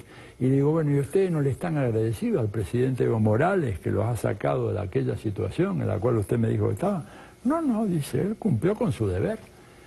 Dice, él cumplió con su deber. Nosotros, digamos, él era de los aymaras, nosotros los aymaras, los jefes, saben que tienen que cumplir con su deber y no hay nada que agradecerle. Digo, pero ¿cómo nada que agradecerle? Digo, hermano, tú estabas antes ni siquiera en la lona, como decimos la Argentina, estabas debajo de la lona, tratando de subir a estar, digamos, ahí en el piso, estabas debajo del piso. Y ahora Evo te promovió, te puso centros escolares, tu hijo va a la universidad, te puso esos teleféricos que ahora bajas del Alto al centro de La Paz, llegas en 10 minutos, antes te demorabas 1 hora y media, volvías a tu casa muerto y ahora volvés en 10 minutos y no hay nada que... No, hizo lo que tenía. Ahora, ¿en qué fallamos? Yo creo que fallamos en la educación política. Esto, mira, un tema que con Frei Beto venimos trabajando hace tiempo nosotros. O sea, nosotros no hemos tomado en serio la consigna aquella martiana y de Bolívar, cuando Bolívar dijo, mándenme cañones, pero mándenme una imprenta, ¿te acuerdas? Que fue él quien dijo eso, necesito una imprenta porque necesito una imprenta. Y yo creo que nos olvidamos de eso, nos olvidamos de eso, nos olvidamos de Martí, educarnos para ser libres, nos olvidamos de... O sea, no solamente tenemos que beneficiar, sino educar. Educar permanentemente, sí. Pero no educar para la campaña, educación constante, permanente, formación permanente, explicar porque la gente esa que tú no educas está siendo educado por los otros, está siendo bombardeada con mensajes por los otros que permanentemente les meten mentiras, prejuicios y tratan de que realmente nunca puedan actuar de una manera coherente con un proyecto progresista, transformador, digamos, revolucionario, si querés, o reformista, lo que sea.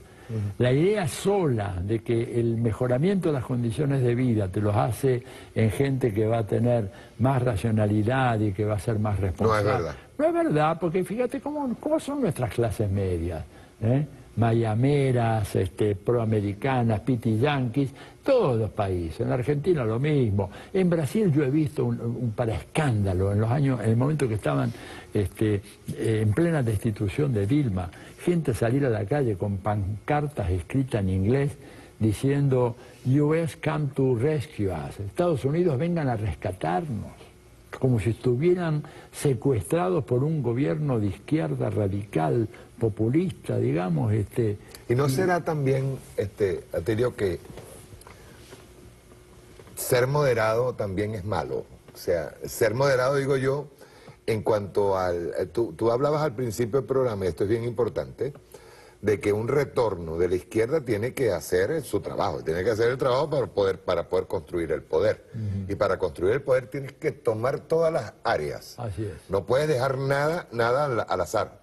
O sea, ni, por ejemplo, el caso del Poder Judicial, el caso de... Hay que tomar todo. Absolutamente. O sea, ya no se puede regresar haciendo maquillaje. No. Hemos caído en esa ficción. Por ejemplo, pensar de que en la medida que tú tengas un buen número de diputados o parlamentarios en el Congreso, esto te va a garantizar gobernabilidad. No es cierto. No leyeron, ¿verdad?, por ejemplo, lo que es la historia del capitalismo contemporáneo. No leyeron, digamos, lo que te dice un tipo como Soros, George Soros, que en relación a Brasil en su momento, me acuerdo como si fuera hoy, en vísperas de la elección del 2002, cuando se elige a Lula en la segunda vuelta, ¿verdad?, le hacen un reportaje a Soros, allí en Inglaterra, y él dice, no hay problema, pueden elegir a Lula en Brasil, porque el pueblo brasileño vota cada 2 años, nosotros los mercados votamos todos los días.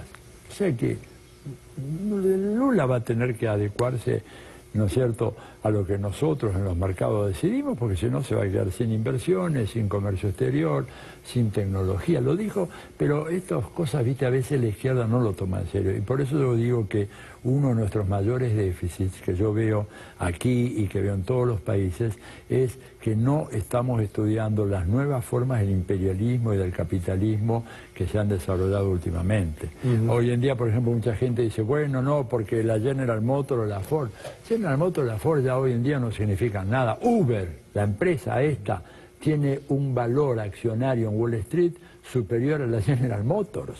Superior a la General Motors. Ni te cuento lo que vale una empresa que se llama Alphabet, que nadie conoce. ¿Sabe quién es Alphabet? La dueña de Google. Bueno, el valor de Google en Wall Street creo que es 10 o 15 veces más que la General Motors. Entonces, si nosotros no tomamos en cuenta esos datos fundamentales... Y fíjate lo que implica Google. Ahorita vamos a entrar en el tema de las redes sociales. Claro, ¿sí? Imagínate, si no tenemos en cuenta esos datos, bueno, va a ser difícil entender qué fue lo que nos pasó. Entonces te digo, ya para redondear tu respuesta, estos tres factores, ¿no es cierto? El hecho de que, bueno, los precios de las mercaderías de exportación cayeron, el hecho de que se cayó en esta visión economicista, la ofensiva muy fuerte de los Estados Unidos para recuperar su área, la falta de educación política, creo que esto explica este retroceso. Pero, para dar una nota de tranquilidad a tu audiencia y a nosotros mismos, ¿verdad? Esto no significa que haya comenzado un ciclo de larga duración de gobiernos de derecha en América Latina, de ninguna manera. Por empezar, se incorpora México. México llegó tarde al ciclo chavista, vamos a llamarle así. El ciclo chavista, México llega tarde. ¿Por qué llega tarde? Te lo explica don Porfirio Díaz, que fue aquel gobernador legendario, dijo, pobre México, tan lejos de Dios y tan cerca de Estados Unidos. Bueno, México llegó ahora, pero llegó y cumplió un papel importante. No fue a la reunión del Grupo de Lima, hasta apoyando... Cambió totalmente la política exterior. Absolutamente, ¿verdad? Entonces, llegó México. Venezuela ha resistido y yo creo que va a seguir resistiendo. Y eso es muy importante. Venezuela, digamos, es... Nuevamente con este caso, perdón, Atilio, nuevamente con digamos, estos eventos, pues, estos escenarios, unieron de nuevo al pueblo. Absolutamente. Y con un espíritu del comandante Chávez, eso hay que dejarlo claro. Sí. O sea, el espíritu del comandante Chávez es el que logra que se unifiquen los criterios en cuanto a ser antiimperialista y en defensa de la soberanía. Pero fíjate, eso lo ves tú conversando en la calle con gente que es chavista, ¿verdad? Pero que te está enojada por el tema de la hiperinflación y todo lo demás, pero que ni le hable de Guaidó o de un gobierno que venga así impuesto desde afuera, o mismo de la derecha que ha caído en un descrédito fenomenal acá.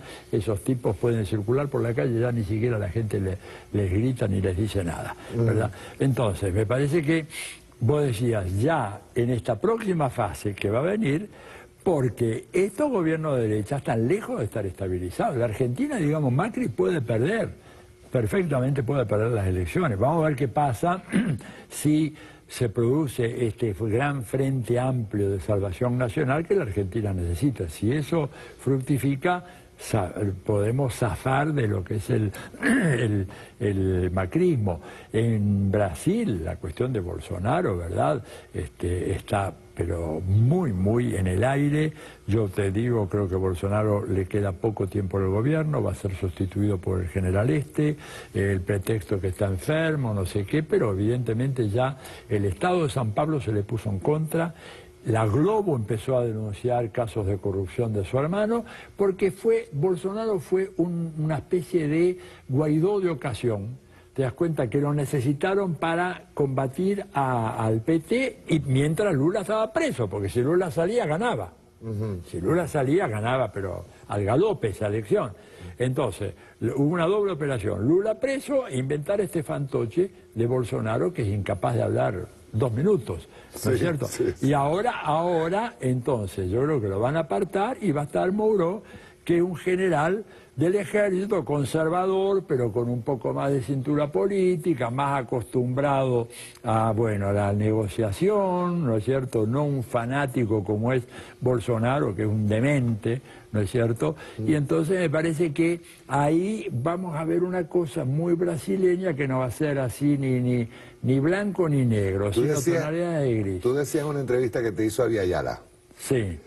decías que en 5 años ninguno de estos presidentes que están en el cartel de Lima van a aparecer en el escenario. Sí, fue una afirmación muy temeraria, pero yo creo que sí. No, yo sí lo pienso. Sí, yo también, pero bueno, pero por ahí a veces la historia de repente, viste, genera algunas derivaciones inesperadas, pero yo creo que tienen muchos problemas. Nosotros, digo, lo de Macri es increíble. Lo de Macri se perdió por tonterías de parte de los Vamos para ir redondeando algo. Sí, sin olvidar. Porque tenemos a...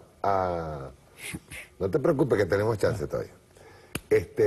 Tenemos a una Cristina que a la que la van a judicializar, o sea, están otra vez con el tema la están llevando a declarar en varias causas, ¿no? Ellos, la derecha dedicó mucho tiempo desde Honduras para acá a judicializar y a actuar desde el ámbito, esos ámbitos que nosotros no tocamos. Así es.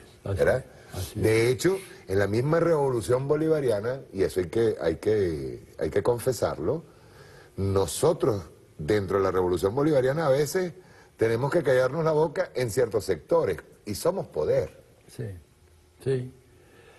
Que a veces no se ejerce totalmente como habría que ejercerlo. Yo creo que eso es fundamental. Y mira, yo creo que, por ejemplo, ustedes tienen todos los canales internacionales de noticias en contra. Sí. ¿Verdad?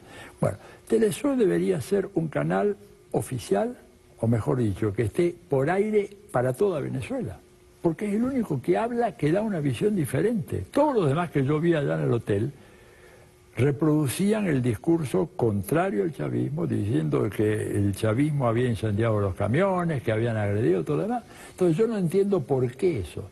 Alguien me dijo, bueno, pero es que imagínate lo que va a decir la prensa a nosotros. La prensa ya dicen ustedes que son lo peor, la escoria de la humanidad. No hay nada peor que ustedes, así que ¿qué les importa ahora? Una mancha más al tigre, ¿verdad? Si ya están. Nadie va a decir que Maduro es Churchill porque no vaya a hacer una medida como esta. Ya está condenado, Evo está condenado, Cristina está condenado, Lula. Lo que ellos han hecho es imperdonable y el imperio no te lo va a perdonar jamás. Entonces, bueno, dado eso, avancemos en las medidas que hay que avanzar rápidamente, sin preocuparnos de la reacción de la prensa, que la derecha es esto, y qué va a decir allá Rajoy, o qué va a decir ahora Pedro Sánchez, que me da 8 días. Mira el ridículo que ha quedado Sánchez. Esto dando plazo, en 8 días quiero elecciones, pero pobre tipo no le para bola a nadie, digamos, a esto. Pompeo repitiendo lo mismo. Fíjate la gravedad. Lo de Marco Rubio. Lo de Marco Rubio, que además Marco Rubio que fue despreciado por Trump permanentemente le decía Little Marcos, ¿no? Marquitos le decía así en la campaña, lo basureaba. Y este otro, claro, como tiene una influencia en la Florida, y estos votos son votos que van y vienen, Trump lo tiene ahí, pero Trump no va a dejar que sea presidente Marco Rubio, Trump se quiere quedar él. Entonces, creo que en ese contexto, ¿verdad?, hay que radicalizar las posturas. Hemos sido demasiado generosos, demasiado bondadosos, y creo que tenemos que aprender un poco más de la derecha. La derecha, cuando llega, ejerce el poder y lo ejerce, digamos, caiga quien caiga. Nosotros... En eso somos ingenuos. Somos ingenuos nosotros. Fíjate la Corte Suprema que dijo que acá hubo vacío de poder en el 2002. Sí. Y el comandante... Tragó arena. Tragó arena. ¿Qué querés que diga? Yo personalmente le dije, oiga, pero acabe con... No, otra cosa que hablaste tú en la entrevista con David Ayala es la importancia que tienen las redes sociales. Ahora tenemos incluso periodistas, como el caso de Max Blumenthal, está la gente de Grayson también montada acá, está uno de apellido Cohen que es antisionista, es judío antisionista. Hay varios, el argentino, por ejemplo, Leandro, que lo entrevisté. Sí, Leandro Grille. Está también Teruggi. Hay mucha gente ahorita lo que llaman influencers, ¿no? Que pueden llevar la verdad. Nosotros estamos tratando, y creo que con estos eventos en América Latina, perdón, en Venezuela, lograron que despertara, digamos, la curiosidad por parte de la gente en el mundo de averiguar qué está pasando en Venezuela. Así es, y las redes ayudan mucho. Yo diría lo siguiente, pero las redes, a ver, yo tengo acá, vos tenés ahí 2 celulares, ¿no es cierto? Exacto. Yo tengo uno más acá. ¿Saben lo que son estos? Esto es el equivalente de una Kalashnikov en la guerra informática. Sí, señor. Esto es una Kalashnikov. ¿Cuál es el problema que tenemos nosotros? No la sabemos usar. Porque yo ayer daba una charla a la alcaldía, allá en el pleno centro, y había como 80 personas. Entonces le dije, bueno, empezamos a hablar, al final dije, bueno, ¿quién de ustedes transmitió esto? Con las preguntas y todo lo que se hizo y las cosas que se dijeron, que estaban todos tan felices. Y digo, somos 80. ¿Quién transmitió? Ni uno transmitió. Dije, señores, pero ustedes tienen Twitter. Ponen Twitter. O Instagram, o Facebook. Ponen así, transmiten todo y el mundo se entera.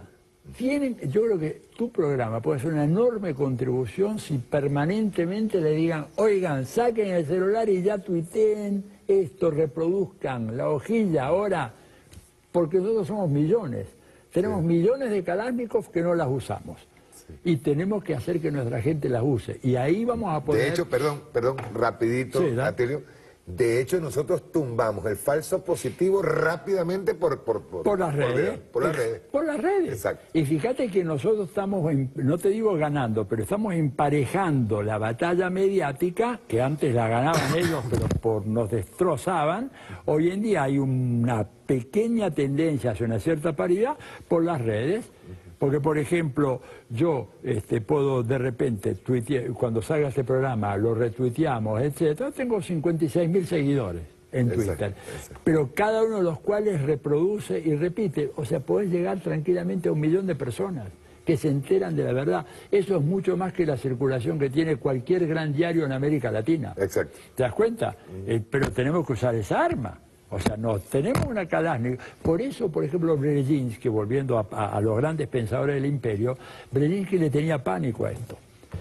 Y él lo dice en su último libro, el último, porque él dice, esto puede ser un elemento importante, ¿verdad?, de facilitar las relaciones comerciales y las transacciones, pero también favorece a los grupos antisistema que ahora tienen mecanismos de comunicación y de acción que antes eran impensables. Nosotros todavía no caímos en la cuenta de eso. Tenemos acá estas Kalashnikov y tenemos la obligación de usarlas. Yo las estoy usando permanentemente, pero invito a enorme audiencia que haga lo mismo. Y si no saben, les pones acá un día a alguno de los muchos chicos venezolanos que manejan esto maravillosamente bien, a que les enseñan cómo se hace y que la gente lo haga para reproducir. Y ahí les ganamos la batalla. Por eso tienen mucho miedo con esto. Sí. Terminando, Atilio, ¿tenías por aquí? Algo extraordinario. Mira, esto es un regalo que le hice al presidente Nicolás Maduro ayer, pero que por todo ese tema del custodio, de que la Guardia Presidencial, de que lo inspeccionan a ver si no tiene algo raro, no le llegó a sus manos. Entonces, te lo regalo ahora a ti y espero que el presidente Maduro, que sé que ve tu programa, vea, porque es nada menos la declaración del 9 de agosto, como el Día Internacional de los Crímenes Estadounidenses contra la Humanidad. Ese día fue cuando tiraron la bomba atómica en Nagasaki, después de que 3 días antes habían asesinado a casi 120.000 personas en Hiroshima. Y como Venezuela hoy es la víctima fundamental de los crímenes del imperialismo. Yo por eso le quise hacer llegar esta franela al presidente Maduro. La debe tener el Estado Mayor Presidencial, presidente, así que yo no tengo otra. Pídase. Esta se la regalo a Mario, pero si usted quiere le mando otra, ¿verdad? Pues ya no me queda. Y es fundamental, ¿verdad? Porque ¿quién es hoy la víctima principal del imperialismo americano? Es Venezuela. Entonces yo creo que esto por eso es muy importante y te la regalo, y si la podés usar en alguna ocasión. Muchas gracias, ¿no? De inmediato. Además es tamaño especial, extra large, como para... Mira tú, doble XL. Y como uno ha adelgazado un poquito, aunque el enemigo me llama gordo. No le hagas caso. Ladran, Sancho, porque estamos cabalgando. Bueno, ya estamos terminando. Ojo, un consejo a los venezolanos y a América Latina. Que a los venezolanos, que primero mi admiración por el coraje, la fuerza, la resistencia que han tenido para durar todos estos ataques arteros, miserables, violentos, agresivos. Segundo, que no pierdan la paciencia. Tercero, que no caigan en provocaciones. Porque lo que ellos quieren es que ustedes hagan alguna locura. Calma, cordura y nervios de acero. Exactamente. Y a los latinoamericanos que ven este programa, que no pueden dudar un minuto en manifestar su solidaridad integral con la revolución bolivariana. Esta es la batalla de Stalingrado, viejo. Acá Sí, si señor. perdemos acá, perdemos todo. Si Venezuela cae, si la revolución bolivariana cae, bueno, yo creo que el resto de América Latina va a ser muy difícil. Y va a pasar tiempo.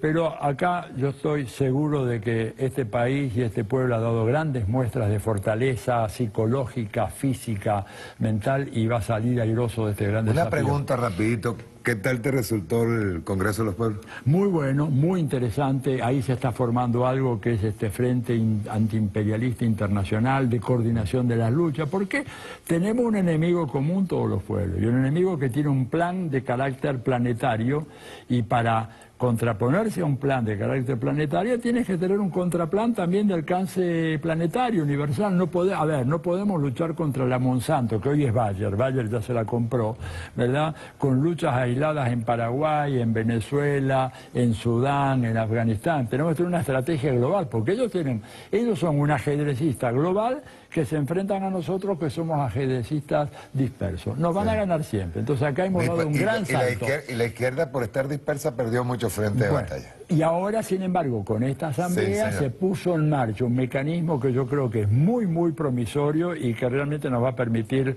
avanzar en esa lucha. Mira, ojo, lo recomiendo. Aquí lo tienen, ¿ves? El hechicero de la tribu. Vargas Llosa y el liberalismo en América Latina, que por cierto me lo va a firmar ahorita Atilio. Atilio, estaba recordando yo dos cosas. Una, aquella visita a tu casa, que fue donde hicimos el programa en Argentina, y algo que nos llena así como de ese recuerdo, esa nostalgia por el comandante Chávez y el comandante Fidel, sí, tremendo. con quienes estuvimos juntos más de una vez. Dos figuras extraordinarias, Sí, irreemplazables, pero bueno... Ellos nos acompañan. Sí, seguro, Siempre nos acompañan. son fuentes de inspiración ahora. Sí, Bueno, señor. muy bien. Ok, Pásate muchas al gracias. libro. Chao, nos vemos. Adiós.